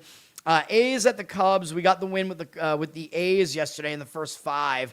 They won the full game as well. After the Cubs led 1-0 early, the A's took the lead before the end of the 5th, and then there were no runs scored after that. Kind of surprising. Cubs were in a return home spot, though, so I talk about that. When a team returns home from the road and they struggle in that first game, they tend to do better in the next game and bounce back. So the Cubs, they're the better team as well. They're in a positive spot here. The Cubs used 2 relief pitchers yesterday. They're a pretty rested bullpen right now, and they're the better bullpen. The A's used 3. They're pretty rested too, but Cubs have the better bullpen. They're ranked 7th. The A's are 22nd. Not great. Cubs are ranked 10th offensively now, and the A's are 9th. Cubs are tied with Baltimore and Seattle in OPS. But I think, I don't know. It's tough. I think both of these offenses are pretty close to each other. Jeffrey Springs is getting the start for the A's. He's been pretty good, especially given the fact that pitching in the A's stadium is really bad. He still has pretty good numbers on the season. 4.07 ERA, 1.19 whip. He's been better on the road, which makes sense because the A's stadium's really hard to pitch in. He's got a 3.6 road ERA, so Springs is pretty good on the road. Did well at home in his last outing against Seattle. He did all right in that game. Bunch of runs came home, but a lot of them were unearned, so he actually pitched pretty well there. Over the course of the season, fairly low strikeout rate, though, but also a low hit rate. He's allowed too many home runs, though, 12 home runs. But, of course, that comes into play way more. That's way more dangerous in the A's stadium than it is on the road, depending on what stadium you're in, of course. And this, which stadium we're talking about? This is Wrigley Field. So Wrigley Field is very wind-dependent, though. And Springs has too many walks, though. Those numbers have kind of continued over the past month, though the A's lost all of his starts in May. But he wasn't really that bad. His strikeout rate was okay. His walk rate was actually a little bit lower. His hit rate was a little bit higher. Against the Cubs, he has not done well, though. In 25 at-bats, 360 average, 1,069 OPS. That doesn't look great for Springs here, even though he is better on the road. 7-3 strikeout walk ratio against the Cubs, by the way. He's better on the road, but he doesn't pitch particularly well against the Cubs. Colin Ray is going for the Cubs. He's not great. 4.7 ERA, 1.37 whip. He's been better at home, though, so both pitchers are in the better of their home-road split here. 2.96 ERA at home, so he's significantly better at home for whatever reason. His numbers are pretty untrustworthy, though. He's allowed more than one hit per inning this month. His walk rate's a bit too high. Strikeout rate low. All of that is the case over the course of the season, too. That's just how he pitches. Mediocre pitcher. His numbers are not very good against the A's. 24 at-bats, 292 average allowed, 792 OPS, 3 strikeouts and no walks, though. Brent Rooker has done a lot of the damage. Has 2 of the 3 extra base hits, a double and a home run there. So Ray might match up maybe a little bit better here. I'd probably lean to the Cubs, given that they have the better bullpen. The pitching matchup looks like a bit of a wash, and the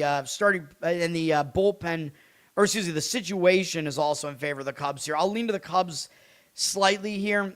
You could also make the argument for an over in this game, though, given that both starting pitchers really don't have great matchup numbers. But Ray, his matchup numbers look a little bit better to me in this matchup. But then again, you do still have to take into account current form, though. Cubs are getting the money. They're around minus 130 here, which is a reasonable price, I think, to lay with the Cubs. 70% of tickets, 79% of the cash, on the Cubs. The total's 8.5, 9, which is indicating that maybe there is like a light wind blowing out here in Wrigley because it's a bit of a higher total. Probably higher than it would be if there wasn't wind. Over makes some sense here, given that you have at least one questionable bullpen.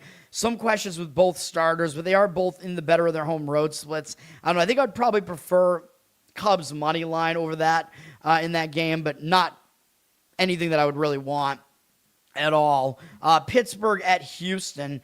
Houston took the loss yesterday 10-6. I guess Mike Burrows did not fare well. Again, he was bid a farewell. No, I don't know. He did not do well against his former team yesterday, it looks like. I haven't looked at the box score, though.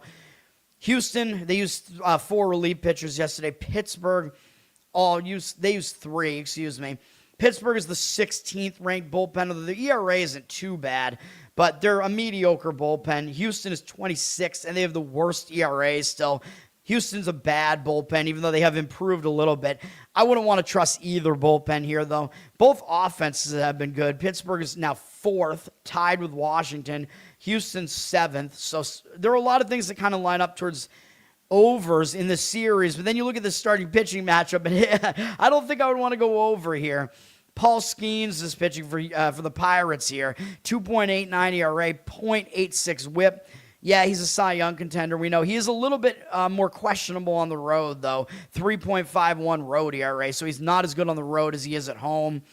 He's been really good, though, throughout the course of the season. He struggled a little bit in a couple of starts over the past month, but his overall numbers are pretty much what you would expect. Very low hit rate, low walk rate, high strikeout rate. He's not as dominant as he looked for most of the season last year, but I think he might still get it going. He's had a couple of rough outings in here, but he's been pretty dominant otherwise. And his numbers against Houston are pretty dominant. In 31 at-bats, 7 strikeouts, 3 walks, 0.97 average allowed, 4.02 OPS. So he's done well against Houston when he's faced them. Spencer Arrighetti is pitching for the Astros. He's got good numbers, 1.34 ERA, 1.13 whip. He's been really good at home, 0.89 ERA. He's pitched really well over the, I'm going to dial it back a little bit on that, but he hasn't allowed many runs at all over the month of May. In fact, over the course of the entire season, he's allowed 2 or fewer earned runs in every outing. And he's allowed 1 or fewer in all but one outing, which was at Cleveland earlier in the year. Houston has won all but one of his starts, which was on the road against Cincinnati, and some unearned runs came home in that start. He's been virtually unhittable, allowing a very low amount of hits. His strikeout rate is okay, although not even at 1 per inning, so you'd expect his strikeouts to maybe be a little bit higher than that. But his walks are a huge problem. He's walking more than one guy every 2 innings, and he's just kind of getting away with it right now. I know his whip is really good because he's been so unhittable, but there are guys like this that are talented pitchers. I just don't like seeing it, though. I want that walk rate to be lower than it is. You know what I mean? Even if your hit rate is low. The walks really concern me, especially when I see in May 22 to 19 strikeout walk ratio, 22 to 17, excuse me. What the hell is that? 3+ walks in all but one of those starts and all but 2 on the season, which happened to be one against the Yankees. But one of the ones where he didn't was against the Yankees. Yeah, ridiculous. I don't like the walk number that I'm seeing here, man. His numbers against Pittsburgh are not great, although they only have 4 hitters who've ever seen him, 11 at-bats.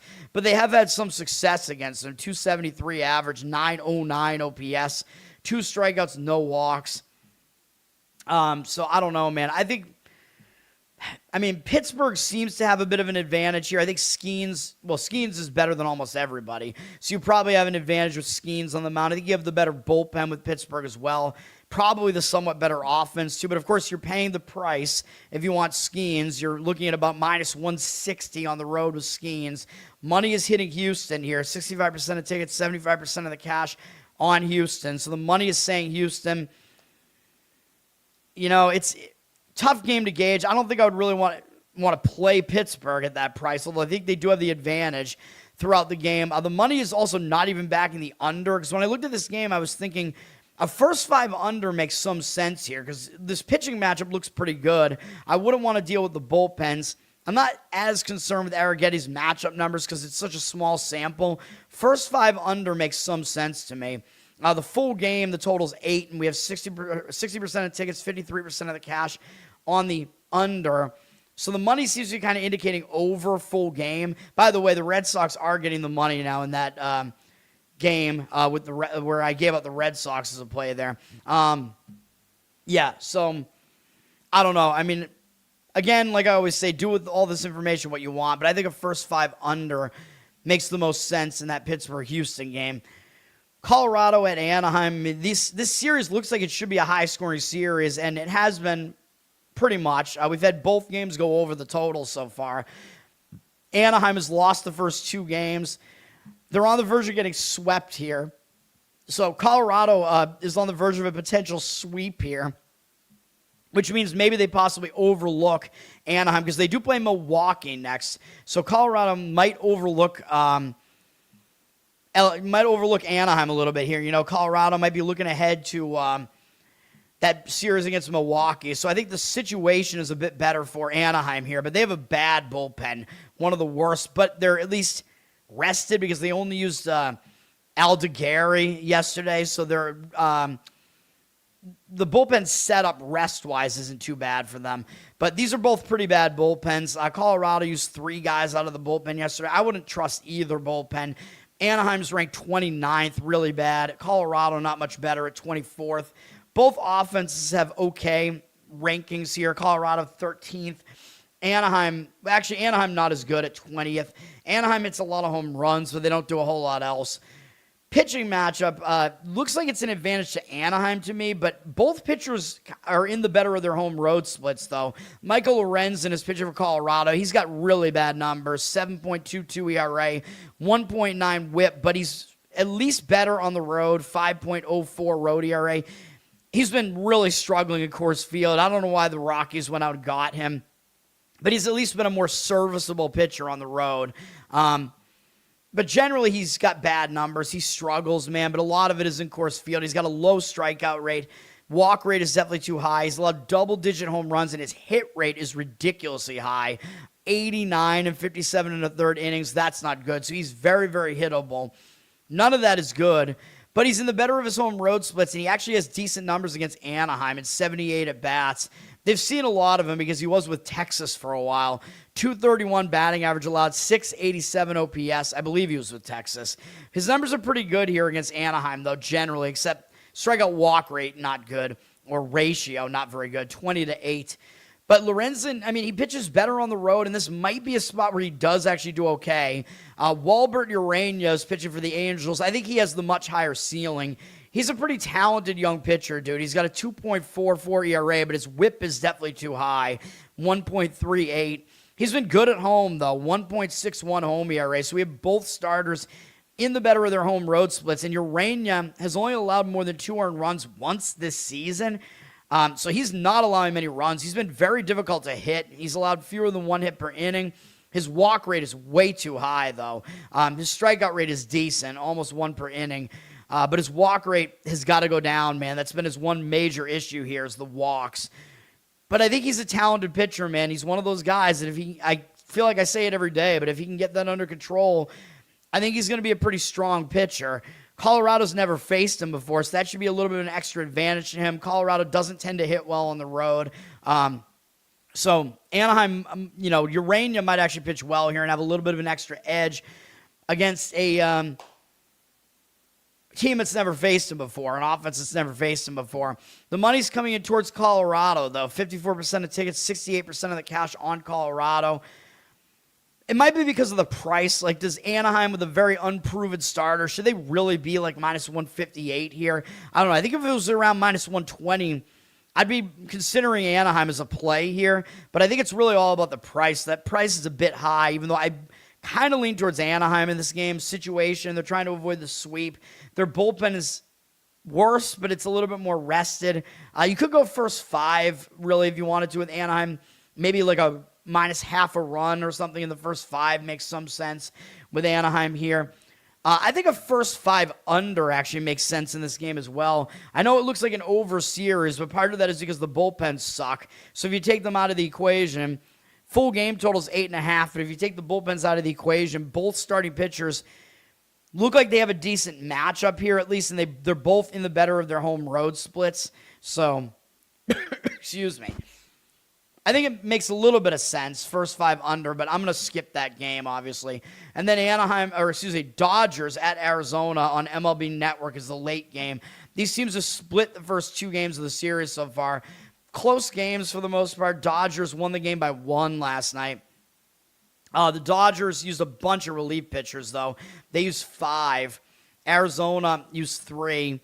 Arizona's bullpen might set up a little bit better here. The Dodgers are ranked number 2 in bullpen. Diamondbacks number 3, although their ERA is still worse than that, but they're the more rested bullpen a little bit here. Dodgers are number 1 in offense. Arizona number 15. So could be some offense here, but looking at the starting pitching, maybe not, although the total in this game is pretty high. We're in Arizona. It's a hitter-friendly park. But somehow that means Arizona's going to have to put up runs against Shohei Ohtani, which is not going to be easy to do. He's got a .82 ERA and .82 whip. He's been basically the same home and away. He's been an excellent pitcher since they started letting him start again. He's basically been a full-time starter. He's allowed 5 total earned runs on the season. He hasn't allowed more than 1 earned run. Oh, no, he allowed more than 1 earned run once at Houston. He allowed 2 earned runs in that one. He's got an extremely low hit rate. Walk rate is fairly low as well, and the strikeout rate's fairly high. But he's been almost unhittable, though. He's been really, really good for the most part. Arizona, though, actually has good offensive numbers against him. In 21 at-bats, 286 average allowed, 756 OPS. So this is one matchup where he might not actually have an advantage. 7-3 strikeout walk ratio. It is possible against a decent offense with decent numbers against him. In a decent hitting park, it's possible Arizona's able to put up some runs against him here. Zach Gallen is pitching for Arizona. He's got a 5.16 ERA, 1.47 whip. Obviously, those numbers are bad, but he is good at home, 3.09 home ERA, so he's significantly better at home. He's been all over the place, though. Just his overall numbers, he's allowed more than one hit per inning by quite a bit, which is bad. Double-digit home runs allowed this early into the season, not great. Walk rate is okay, and his strikeout rate is a lot lower than you would expect. So it looks like his stuff just kind of isn't really there. He did pitch against the Dodgers really early in the season, gave up 4 earned runs in 4 innings, first game of the season. Maybe, he was still trying to get his season underway, but maybe not a good sign, though, that he didn't pitch well against the Dodgers. That was on the road, though, and he's been really bad on the road. His numbers against the Dodgers are just not good in general, though. They have a ton of experience against him, 173 at-bats, 43-20 strikeout walk ratio, 277 average allowed, and 801 OPS. So his numbers don't look to line up that well either here. I don't believe Ohtani pitched against Arizona this season, though. Yeah, so Arizona hasn't seen Ohtani for quite a while. So I actually think an over makes the most sense in this one. You have bullpens that are a little bit unrested, even though I know they're good bullpens. But if the starting pitching kind of struggles a little bit, although it seems weird to say that about Ohtani. And I know Gallen's good at home, so I don't really want to do this. But I still think there are arguments for an over here. It's around 9, so you're right on that key number there. 9, odds makers are telling you something with that total, though. That is a high total for an Ohtani game. And the money is hitting LA, 85% of tickets, 94% of the cash on LA, but minus 200 on the price there. I would not want to do that. Yeah, no thanks on that one. But I think an over, there are some arguments for the over in that one. All right, let's go to WNBA. Who wants to talk about WNBA? Everybody wants NBA, and I'm going to talk about the series to some extent as well. I have well, you'll see. I have some trends or some angles, I guess, whatever. But I don't know, dude. Like the professional bettors are like, no, you got to call this an angle if it applies, to a wide span, like an entire league. It's a league-wide angle. A trend only applies to one team doing this. Yeah, whatever. Anyway, WNBA first. We have 2 games here. Unfortunately, my strongest WNBA opinion was correct with Vegas, although they didn't cover by that much, but they did cover. Today we have Toronto at New York. Both these games are on USA Network. First look at this. You're going to see both teams are 5-4, yet the Liberty are laying 9.5, 10 points here. So I think for the recreational bettors, if they look at this game, why would they lay 9.5 points, 10 points with a team that has the same record, right? But the odds makers are telling you New York is the significantly better team here. They have not had a good season so far, but they're finally starting to play better. At least they beat Phoenix twice, at least. They're staying at home here. They do have Indiana up next. I guess it's a potential look ahead here, but it doesn't really look like a terrible spot for the Liberty here. I mean, the record isn't that good, so I think they're going to be trying to still get some wins here. Toronto is coming in off of beating Seattle, which is not a big deal. Seattle's a bad team. Toronto, 1 single game road trip here to New York before they come back home. I don't know, a little bit of a weird spot, I would say. These teams haven't played each other yet this year. There's not really a strong situational angle here. I think I would just lay the points because it just looks too easy to take the points here. And it's a high total in the 170s, so if it's a high-scoring game, it's more likely the favorite will be able to cover. So do with that information what you want. Then Phoenix and Seattle. Oh, actually, I have a play in this game, Phoenix and Seattle. We have a WNBA play here.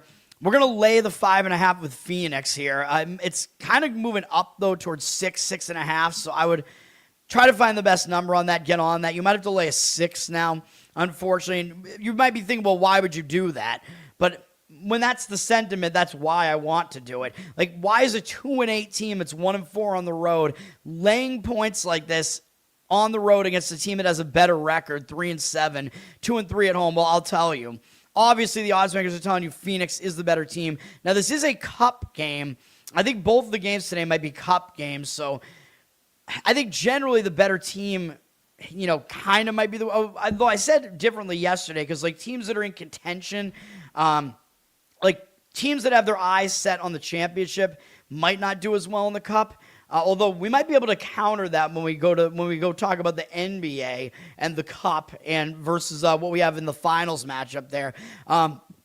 So yeah, sometimes you do see a team that's the lesser team be more motivated against a better team. But in this case, what I think you have here is the better team is having a really bad season. I think you're gonna see them show up here, and that is Phoenix. If you look at the scheduling here, Phoenix has had one of the most difficult schedules in the league this year. We had a win with Phoenix in the first game in final revenge against Vegas. They were able to beat Vegas, who's one of the best teams in the league, on the road by 33 points. So that's pretty good. And then they were obviously in a letdown spot after that, and they lost to a pretty good Golden State team. They had to play Minnesota twice. They played New York twice, Atlanta. So they've played a pretty difficult schedule here, dude. They haven't faced any of the bottom teams in the league so far, which are like Seattle, Connecticut, maybe Washington. They haven't faced any of those teams yet. They did face Toronto. Toronto's maybe more of a mediocre team, though. But now they get to play Seattle, which debatably is the worst team they've faced all season so far. Seattle might be the second worst team in the league to Connecticut. So this is going to be a bit of a reprieve for Phoenix. They're also coming off getting annihilated by Minnesota. They gave up 111 points in that game. So I think when something like that happens, you're going to want to bounce back, man. I mean, Minnesota was looking for revenge against them both times, because if you remember, Phoenix was the team that eliminated Minnesota from the playoffs last year when Minnesota was the 1 seed. Minnesota lost Collier, and then Phoenix upset them. Collier's not back yet, but Minnesota obviously is like out for blood against Phoenix. And Phoenix was in a bad spot, like I said, a return home spot, even though I think I leaned to Phoenix in that game still. But that did not work out that way. These return home spots are difficult. They got killed in that game. But now I think coming off of a game like that, like when you allow 111 points, that's almost always some sort of outlier. You dig into it, Minnesota shot 64% from the field in that game and 59% from three. I mean, come on. And didn't miss a free throw. Phoenix went to the free throw line way more, but they only shot 34% from the field and 37% from three. So Minnesota shot so much better. That's just a major outlier.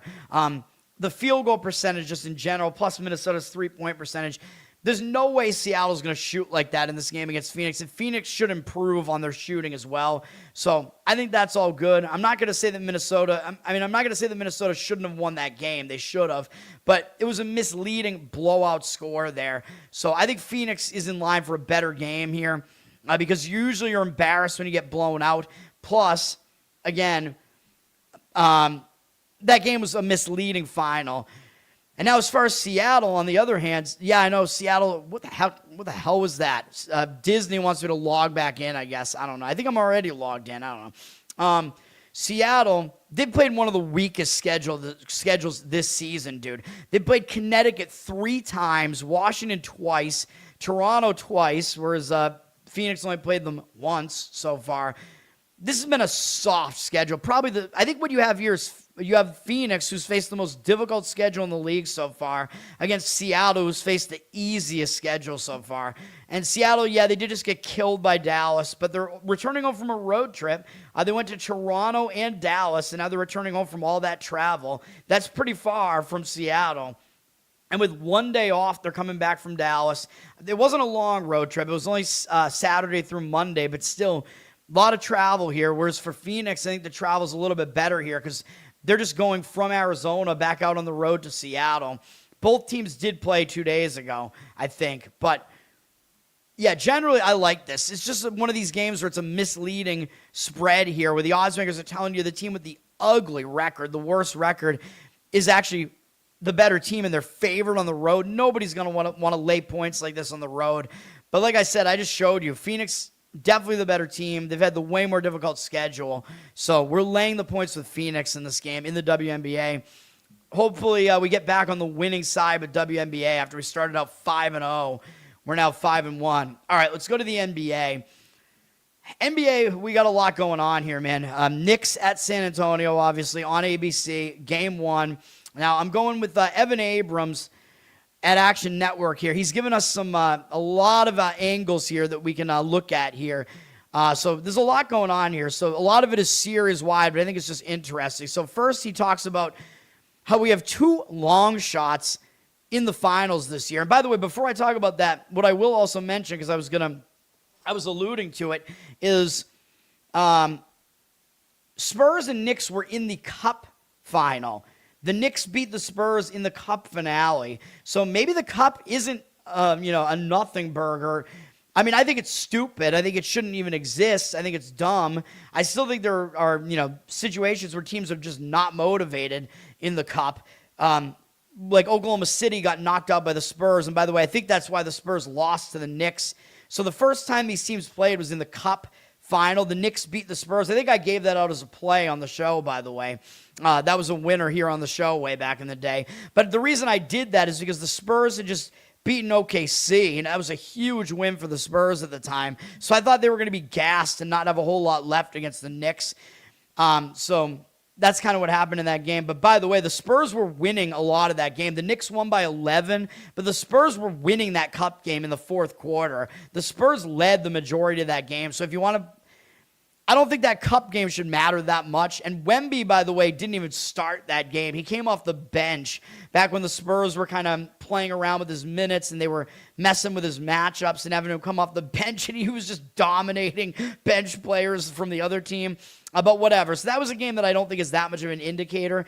But the Knicks winning by 11 in that game was misleading because it was a bad spot for the Spurs, in my opinion. And the Spurs still led that game in the fourth quarter before the Knicks went on a late, ridiculous run to win that game. So do with that information what you want, but it is interesting that the Cup final is now also the NBA Finals matchup, and last year, by the way, the Pacers won the Cup, I'm pretty sure, and they wound up in the finals. So maybe the Cup is, a predictor of something. But what's interesting here, that's interesting alone, but the other interesting things here, so Abrams here is talking about Spurs were 66-1 to win the title starting the season. They were a long shot. And no team that had odds like that prior to the season has ever won the championship. So if they win the championship, they're the biggest preseason long shot to ever do it. However, on the other side, the Knicks were 22-1 going into the playoffs to win. And if they were to win, this did be the longest pre-playoff long shot to ever win. So whichever team wins is going to break some really ridiculous historical angle for these long shots here. Like, neither team is supposed to win, pretty much. So I thought that was a little bit crazy. So do with that what you want, but I think those trends actually kind of cancel out a little bit. But it is kind of crazy. But I used that trend in my analysis in the final last year to fade the Pacers, because the Pacers were like probably 40-something to 1 going into the playoffs to win the playoffs. The Knicks, I don't think it's really that crazy that the Knicks are here, though. I don't think it's that crazy that either of these teams are here, really. Given what the playoff field looks like once it started. Like, on the East, I thought it was either going to be the Knicks or the Celtics, whichever team came out of that. In the West, yes, I did think it was going to be OKC or Denver, but, whatever. I just think all of this is interesting. Then we have, he talks about rest. The Knicks have 9 days of rest here, where the Spurs have 4. But at least for the Spurs, they played on Saturday, so there were no games scheduled on Sunday. They played on Saturday, and they're still rested here. So the Spurs, I think that's actually, I could see this going both ways. We'll start talking about game 1 while we talk about the rest here, because obviously the rest is a big issue. And you remember the Knicks were on a big amount of rest similar to this going into the Cavs series. And while, yes, they won and covered that game, it was at home, and they were losing that game to Cleveland by 22 with like 6 minutes left, dude. So I think the Knicks did suffer from a lot of rust from having too much rest. So I think that is a negative, even though you see here Abrams is pointing out that it actually isn't. The teams with 9 more days of rest against opponents that have 4 or fewer, San Antonio has 4 here. Those teams with that rest advantage, like the Knicks here, are 10-3 straight up and 10-3 against the spread. However, I think most of those teams were a favorite, though, and the Knicks are the underdog here. So I think that you can take that with a little bit of a grain of salt, especially the straight up number there, because I think most of those teams were a favorite and at home. And going back to the NBA-ABA merger, speaking of the ABA, the Spurs were an ABA team. If you've watched it reminds me of Semi-Pro, man. Very underrated movie. Jackie Moon, Will Ferrell, and Woody Harrelson in it as Monix, Eddie Monix. Anyway, good movie if you haven't seen it, by the way. It's just stupid humor. It's underrated. It makes me laugh. Anyway, going back to the ABA merger, teams in that same rest advantage spot are 24-13 straight up and 26-11 against the spread. However, again, I will point out, I think the majority of those teams were the home favorite, though. And he points out in a little while, the home favorite has a bunch of advantages in these trends here. So it's like, well, which trend do you want to take in this game? Because the rest, it seems to be an advantage based on these trends. But I keep saying that I don't think that it is. I think that if you have too much rest, like the Knicks might have here, I think it's a problem. Because like your offense can be out of rhythm, whereas the Spurs, I know the Spurs are coming up beating OKC, so it could be kind of a letdown. That was a tough 7-game series, man. Beating OKC is no joke, so the Spurs might have a little bit of a hangover effect there. So I don't want to play the side in this game either way. But, I tend to fade the team that has that extra rest because I think it develops rust. And we saw that happen with the Knicks coming into that Cavs series. It did happen. But once they got their bearings, they played well. But perhaps another reason to like the Spurs, though, is the Spurs are way more battle-tested throughout the playoffs, dude. They beat Minnesota and OKC, and both of those teams are better than all of the Knicks' opponents in the playoffs, especially on the defensive side. The Knicks beat Atlanta, Philadelphia, and the Cavs. So Minnesota and OKC are both totally different animals than those three teams. They're both way better defensively. So the Spurs have definitely faced a more difficult path to get here. And a lot of times that tends to be an advantage to that team that's battle-tested. As long as they can get over that like hangover spot, they can play better. However, you got to worry about the Spurs' youth here. So I'm handicapping the series and game one all at once here. Spurs have a ton of youth. We know that. Like 3 of their starters are 22 or younger, which is Wemby, Castle, and Harper. So yeah, that might be a little bit of an issue. I know. Like the Spurs don't really have that experience. They didn't even make the playoffs last year. Now they're in the finals. So I keep saying I worry about this. I do worry about the experience being a disadvantage for them, the lack of experience in this series. I worry about that for sure because the Knicks have more playoff experience here. They have more experienced guys. Karl Anthony Towns was on Minnesota for a bunch of years. He's been on the Knicks for a few years. He's been in the playoffs all these years. A lot of these guys have been in the playoffs all these years. You know what I mean? So the Knicks do have an experience edge here. So that has to be taken into account here. So Evan Abrams, by the way, does point out that those teams with the rest advantage usually are at home. Since 2002, only 3 teams with that rest advantage were road teams, which were the Sixers in 2023 against Boston. I was at that game, I'm pretty sure. I believe the Celtics lost that game. And the 2017 Cavs in Boston. I was not at that game. I don't remember who won that game. And 2013 Spurs at Miami. All 3 of them actually won outright and covered the spread. So that kind of counters what I just said, where I said, well, these teams in this extra rest advantage here, they're all at home basically. But Evan Abrams is pointing out that the 3 road teams in that situation since 2002 all won the game outright. But let's think about that a little bit, though. The Celtics, I mean, you know that was like kind of whatever you want to call it, like the Joe Mazzulla effect, or was that Udoka back then? I forget. But the Celtics have had all these problems winning these games as big favorites at home, so I don't really put that much weight into that Sixers game there. And the Celtics blew that game at the end of the game. I was at that game. That game sucked. It was, I don't know, I think it was Tatum maybe had this. It was either Tatum or Brown had a horrible turnover at the end of that game, which was what ended the game there when they had a chance to win the game. I don't know. I don't remember exactly what happened. I think the 2017 Cavs might have been that LeBron Cavs championship season. Am I right about that? I think it probably was. So I don't know. I think the Cavs might have had something going on there. The Celtics were an inexperienced team that year, man. So I don't think that has that much bearing in this game either. And then I don't really remember what the situation was with the Spurs against Miami. But that Miami team was one of those LeBron teams, though. And I think Miami wound up winning the championship that year. Am I right about that? I don't know. I would have to go back and look, but I don't know. I don't know how much weight to put into any of those games. And I think the first two don't matter as much. I know I'm spending a lot of time on the NBA, but it is the NBA Finals here.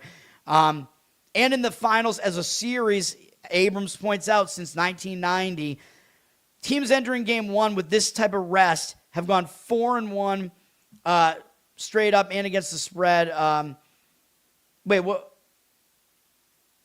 I thought sorry. So all those stats that I pointed out prior to this were in second round of the playoffs or later. That's why it was that bigger of a sample size. It wasn't finals only. But then he's saying if you isolate that to just the finals, those teams since 1990 still have done well. They've gone 4-1 straight up, 3-2 against the spread in Game 1 of the finals. But remember, I don't think any of those finals teams were an underdog. Like these teams that he was talking about here.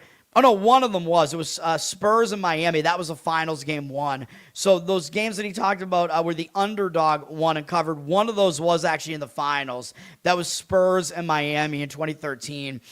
Interesting. So, yeah. But even so, yeah, the other two games were in the first round of the playoffs, I think. Or one of the earlier rounds. Or no, he said that they weren't. They were second round or later. Whatever. They might have been second round then. All right.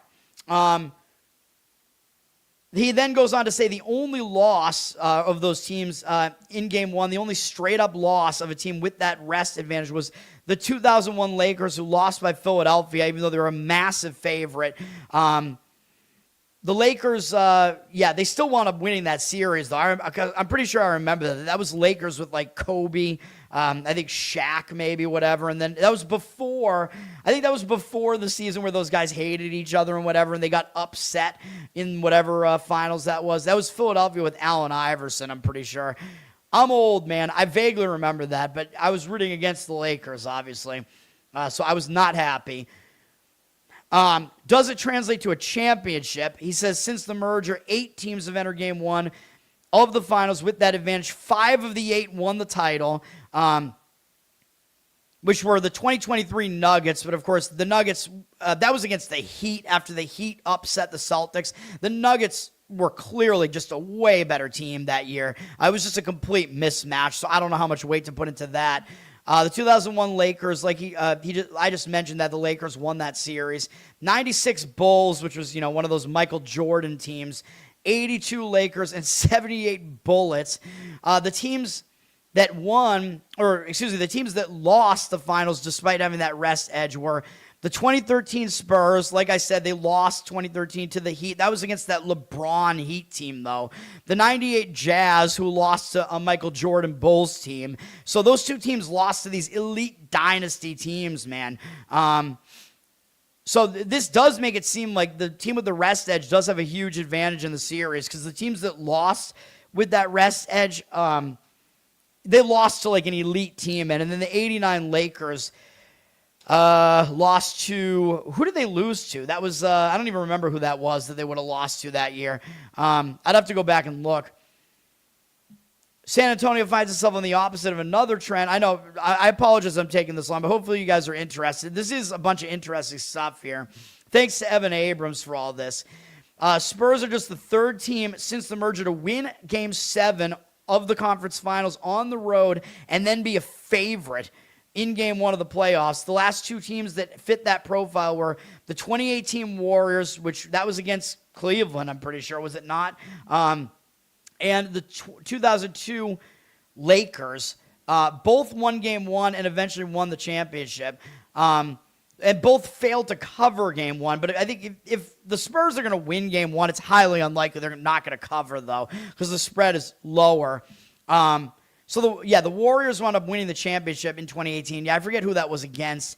And then the 2002 Lakers still won the championship as well. So that's a positive trend for the Spurs, where teams that have won Game 7 on the road You probably I would assume they were both underdogs, but maybe not, or they were all underdogs. But then be favored in game one. That's been good for those teams.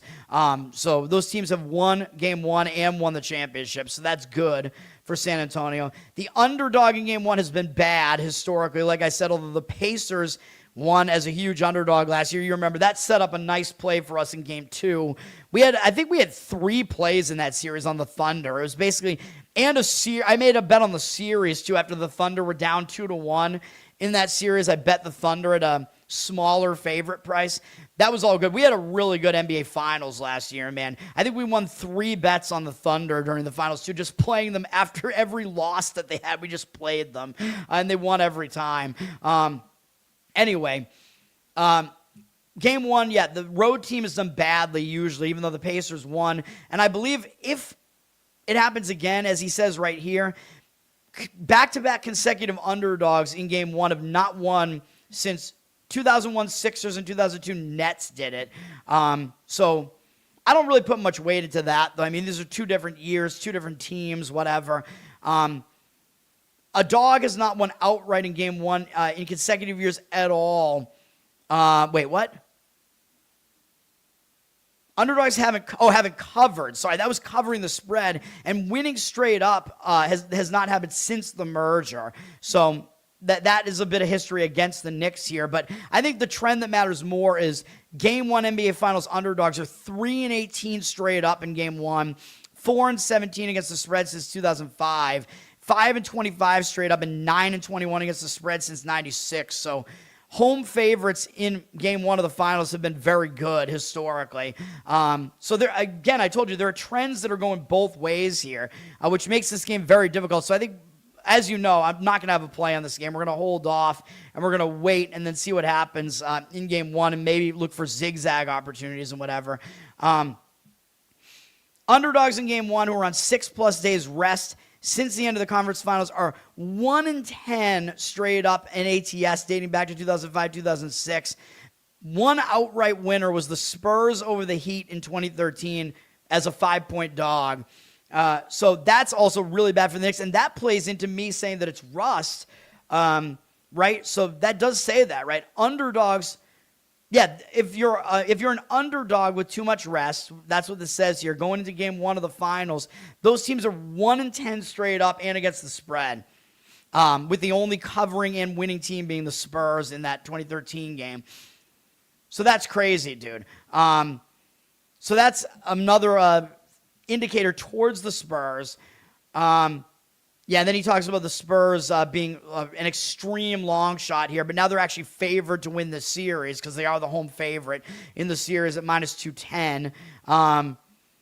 Correct, yeah. So they would be tied for the longest odds. Actually, they're currently tied for the longest odds to ever make the finals, and they'd break the record for a title winner. So that's crazy. But again, if the Knicks do it, I think they'd break the record for the pre-playoff odds to win. No team with longer than 28-1 odds have ever won, which was the 2015 Warriors. The Mavs in 2011 when they beat the LeBron Heat. While I was stroked out and in the hospital, I was rooting against the Heat, though. I was rooting for Dirk. Rooted for the Mavs back then, even though they're a Miriam Adelson team, which we don't like. But yeah, the Mavs went on to win that year as 20-1 preseason favorites. They're 20-1 preseason long shot, I should say, to win the championship. Interesting. Of the previous 11 teams to reach the finals that were 20-1 or worse entering the season, only 3 were favorites. 2015 Warriors, 2021 Suns, and 2008 Lakers, and only Golden State won out of those 3 teams. So it's a small sample size, so I don't know how much weight to put into that. The 2021 Suns, who did they lose to? That was a weird COVID-affected year. I don't even remember who won that year. But yeah, that might have been a little bit of that series. I don't even know. And then the Knicks are on this crazy run. They've won 11 games in a row. They're on one of the most crazy stretches ever. They've outscored their opponents by 262 total points over that, which is 19 points better than any 11-game stretch ever, which was the Celtics in 2024, their championship season, during the latter part of the regular season, the Celtics did that. No team has done that in the playoffs ever, which the Knicks are doing that right now. But remember, the Knicks are doing it against the Hawks, the Sixers, the Cavs. Those are not good defensive teams, man. And they caught the Cavs after 2 straight 7-game series, so the Knicks are catching... and they caught the Sixers off of a huge upset of the Celtics in a 7-game series. So the Knicks caught teams in good spots. Although the Spurs are off of a big upset win over the Thunder, although that was a more competitive series, though. Among teams that have outscored their opponents by 200 points over an 11-game span, the Knicks, this is just pointing out that they've had a ridiculous field goal percentage, 53.3%. But come on, man. Like I said, they were facing really bad defenses throughout the Eastern Conference. They're not going to shoot this well this entire series against the Spurs. You know what I mean? The Spurs are way too good of a defense to allow that. So I don't think the Knicks are going to continue shooting like this against a defense like the Spurs. Knicks have had a great offensive rating. Yeah, blah, blah, blah, whatever. So, they're setting a bunch of playoff records. But that might mean that the Knicks might wind up being a little bit public because the public loves these teams that are explosive offensively. I don't even think the Knicks are really that explosive offensively. Like, they're typically more of a slow-down defensive team. So it's really, really weird that this is happening. Both of these teams are more defensive than offensive. Very weird. And then the 2017 Warriors did something somewhat similar, but still not even really that close. But whatever. I don't really care about that stuff that much. And then, yes, he's pointing out the NBA long shots that made the finals. All of those teams listed in this grid lost in the finals. Pacers came the closest, getting to 7 games last year. But the NBA might be changing, man. Maybe there's more parity in the NBA now, which is why we see these long shots happening. Then we have the finals favorite here. Spurs are around minus 200, something to win. This has been good historically. Out of the previous 32 teams that have been favored by this amount to win the series, they've gone 29-3 in the finals. So that's a good indicator for the Spurs that being favored of them around minus 200 or better in the finals results in a win to that extent. That's pretty crazy. So those teams win at a higher rate than the odds makers give them. The only underdogs that pulled the upset were the Pistons against the Lakers. That was the one I was thinking of, where that was that series where the Lakers had this ridiculous lineup, and it was Kobe, Shaq, whatever, but if you remember, they hated each other at that point, so the team had zero chemistry. That was a crazy year, man. Then the Cavs did it in 2016 over the Warriors, which I think was that the LeBron year then? That might have been the LeBron year that I was thinking of then. And then the Raptors did it over the Warriors. So the Warriors were victim of that twice. Very interesting, I guess. The market not nearly lopsided. The Knicks and Spurs, right, they played in the finals in 99, which was the Spurs with a very young Tim Duncan at the time. And the Spurs were minus 900, and they won the series in 5. But they were a much heavier favorite there. Now, the Spurs being plus 200 in the series against OKC. Now they're a minus 200 favorite in the finals. That's almost unheard of. Only one team that has been an underdog in the conference finals has then been favored in the finals. That was the 2012 Thunder, and they had upset San Antonio, but then they lost to Miami in the finals. But that was against, you remember, that was against the LeBron super team, LeBron and Bosh and Wade. So I wouldn't really blame, I wouldn't really blame, what was I talking about? I wouldn't really blame that Thunder team for losing that series. Plus, that was a Thunder team, I forget, was that one of those Durant teams? I can't really remember, but I don't know. I think they had some chemistry issues there, whatever. Then they talk about some of the MVP odds. Wemby is the heavy favorite, or not heavy favorite, but a minus 190 favorite to win the MVP, finals MVP. This talks about the the New York teams being on a huge championship drought. Mike Brown's playoff coaching. He's actually been decent in the playoffs. He has actually been good in the playoffs, which is interesting. 53 different head coaches have coached that many playoff games. with Mike Brown's win percentage is second best only to Larry Bird, who told me to F off while he was coaching. That was when he was coaching Indiana, but he had a smaller sample size there. I really don't think Brown is that good of a coach, though, man. I don't. But, whatever. He's an experienced coach, at least. But he's 0-6 straight up on the road in Game 1 as a head coach, though, in the playoffs, apparently. So Brown has not been good in Game 1 straight up. Although he's good at covering the spread to open a series, but he loses all those games outright. So that means he's usually a big underdog, though. I don't know what else to talk about here, but let me see. Is there anything else here that's interesting? Oh, yeah, and then the Knicks are only the fourth team since 1990 to be a favorite in every series in the playoffs, but then be an underdog in the finals. Those other teams were the 2016 Cavs, 2012 Heat, which were, again, that was that LeBron Heat team. It kind of seems like they shouldn't have even been an underdog in the finals, though, the Heat that year. They must have been the road team or something. I don't know, so I don't know about that one. And then the 2008 Celtics, all three of those teams won the championship. So the Knicks have that's a good historical trend for them there, that all three teams that were a favorite in all three series leading into the finals wound up winning the championship and they were an underdog in the finals as well, is what I mean. All three of those teams in that situation won the finals. And yes, obviously I remember the Celtics doing it against the Lakers. But it was not easy, man. It was definitely not easy. And again, beating the 2012 Heat, like, it would have been really difficult to beat that 2012 Heat team. So whatever.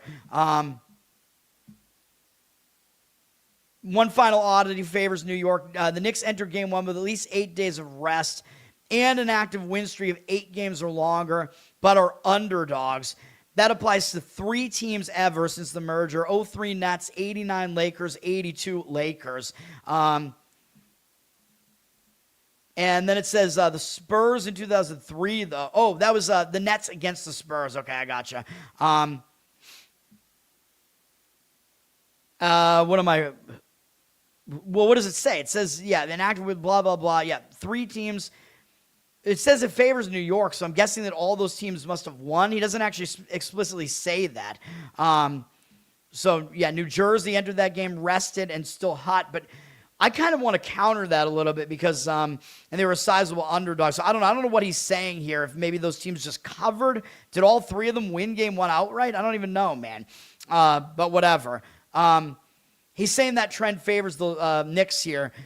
But again, I tend to disagree with that. I think having extra rest, and he did point out that extra rest as an underdog actually is kind of a negative here. So I tend to think that having extra rest is actually a bad thing, and I think it disrupts your momentum. I don't think you want to have extra rest when you're on this huge win streak. I really don't. And especially having to go to kind of an unfamiliar environment here. I don't like that. Plus the fact that the Spurs have faced more of a gauntlet here. And I guess you could kind of make the argument the Spurs kind of have some experience now because they're getting it as they go. Like, they just beat the Thunder, the returning champs. So to me, it seems like the Spurs, despite their youth, they're just not going to be intimidated by anybody. And now we can look at the season series because I always do that really briefly. This doesn't have the Cup game in there, but I did tell you when was that? I think it was earlier in December. It might have been on Christmas even or somewhere around there. The Knicks won the Cup against San Antonio, but I told you, even though the Knicks won by double digits, the Spurs actually had the upper hand for most of that game. We still got to win with the Knicks on the show in that game because the Spurs, I faded the Spurs coming up beating the Thunder. But it was not an easy win for the Knicks. And Wemby, like I said, didn't even start the game. So that game, I think you can kind of throw that out a little bit or kind of argue it was a misleading win for the Knicks. Then we had 2 other games here where, it is a little bit concerning that the game in San Antonio, the one game that the Spurs won, they only won the game by 2. But if you dig into this game, San Antonio, there were some weird things going on in this game. The Knicks hit 22 3-pointers in this game and shot 42% from 3. So they were plus 24 from 3-point range and yet still lost the game. So that's kind of an indicator. That's not a good indicator for the Knicks. That's kind of an indicator that the Spurs should have won that game more easily. Although the Knicks did have more field goal attempts in the game. The Spurs went to the line a ton in that game, but the Spurs were kind of dominant in the paint in that game. That can kind of tell you that. They went to the line a lot. They had a lot of rebounds. And the Knicks did lead for a lot of this game, and the Spurs overcame a deficit and wound up winning that game because the Knicks actually had a lead of 19 points in the game and blew it. They were winning the game earlier in the game and had a bad second half. But this does tell you that the Knicks just kind of had an outlier three-point percentage here. That was kind of the biggest outlier there. Not a good sign that they won that game or that they lost the game despite having a huge three-point edge. But the game in New York, we know that the Knicks played a lot better at home. They beat San Antonio by 20. Is that 25? Am I doing that math right? They beat them by a lot at home. The Knicks had the lead throughout this game. Both teams weren't really good at the free throw line here, but again, the Knicks hit a lot of threes.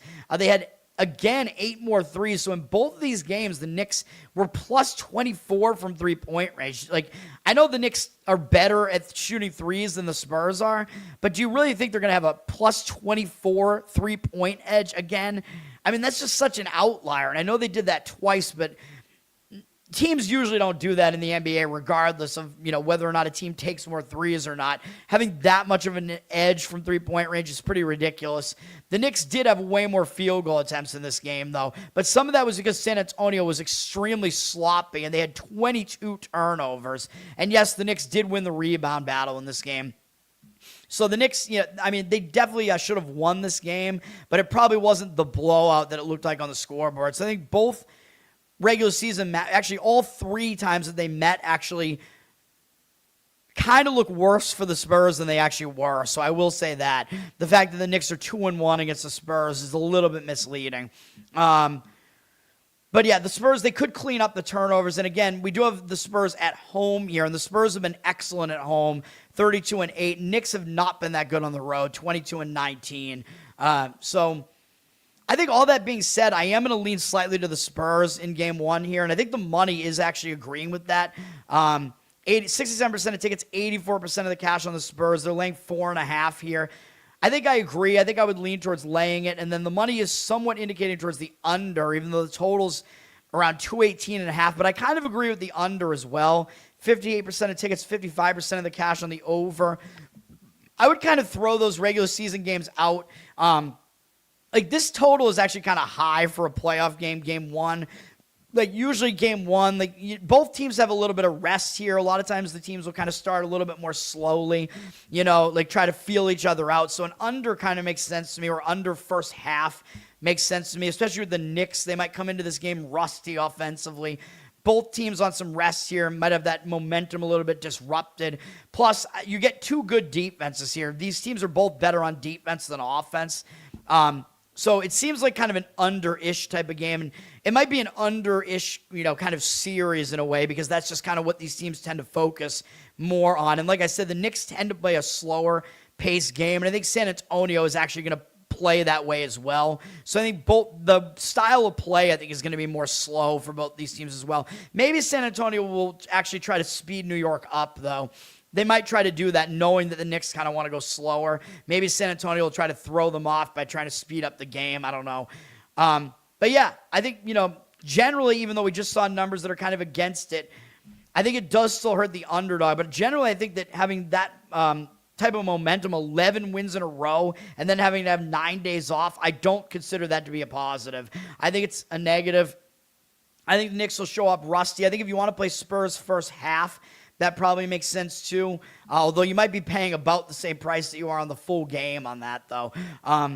So lean to the Spurs for me. Yeah, I know the Spurs. I don't really want to do it because the Spurs are coming off a huge series where they beat OKC, but maybe they won't be that hungover from that because they do have 3 days off to rest, which is still a pretty decent amount of rest. That's a better amount of rest. It's more like that's just, that helps you momentum-wise a little bit more. Than having too many days off to disrupt your momentum, like I think is the case with the Knicks.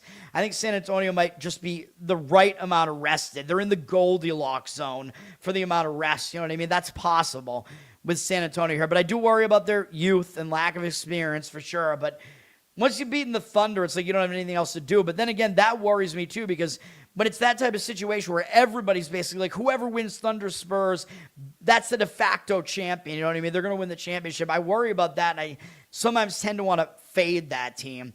In this case, though, I don't know if I do, because I want to see what happens as the series begins, because the Knicks have not really been that battle-tested during the playoffs, by the opponents that they face. So let's see what happens. Slight lean for me to San Antonio. I think if I was going to play the game, that's probably what I would do, is lay it with San Antonio. But I'm not going to get involved in game one. That's going to do it. Long show, but not as long as yesterday. 3 plays. We have a split bet on the Red Sox, partially on the run line, partially on the money line. If you wanted to go just money line, I would not really stop you.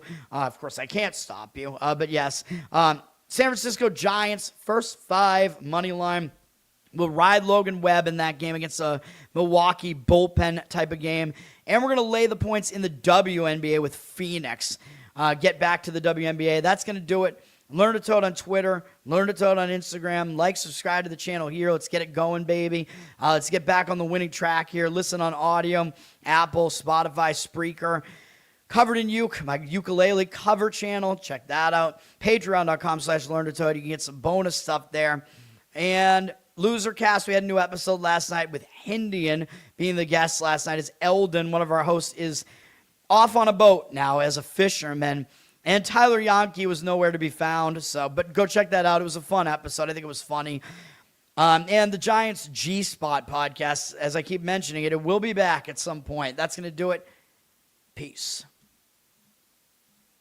But don't you go quiet, don't you fade from the floor. Your name still means something to somebody for sure. Put the glass down, baby. Look at me now.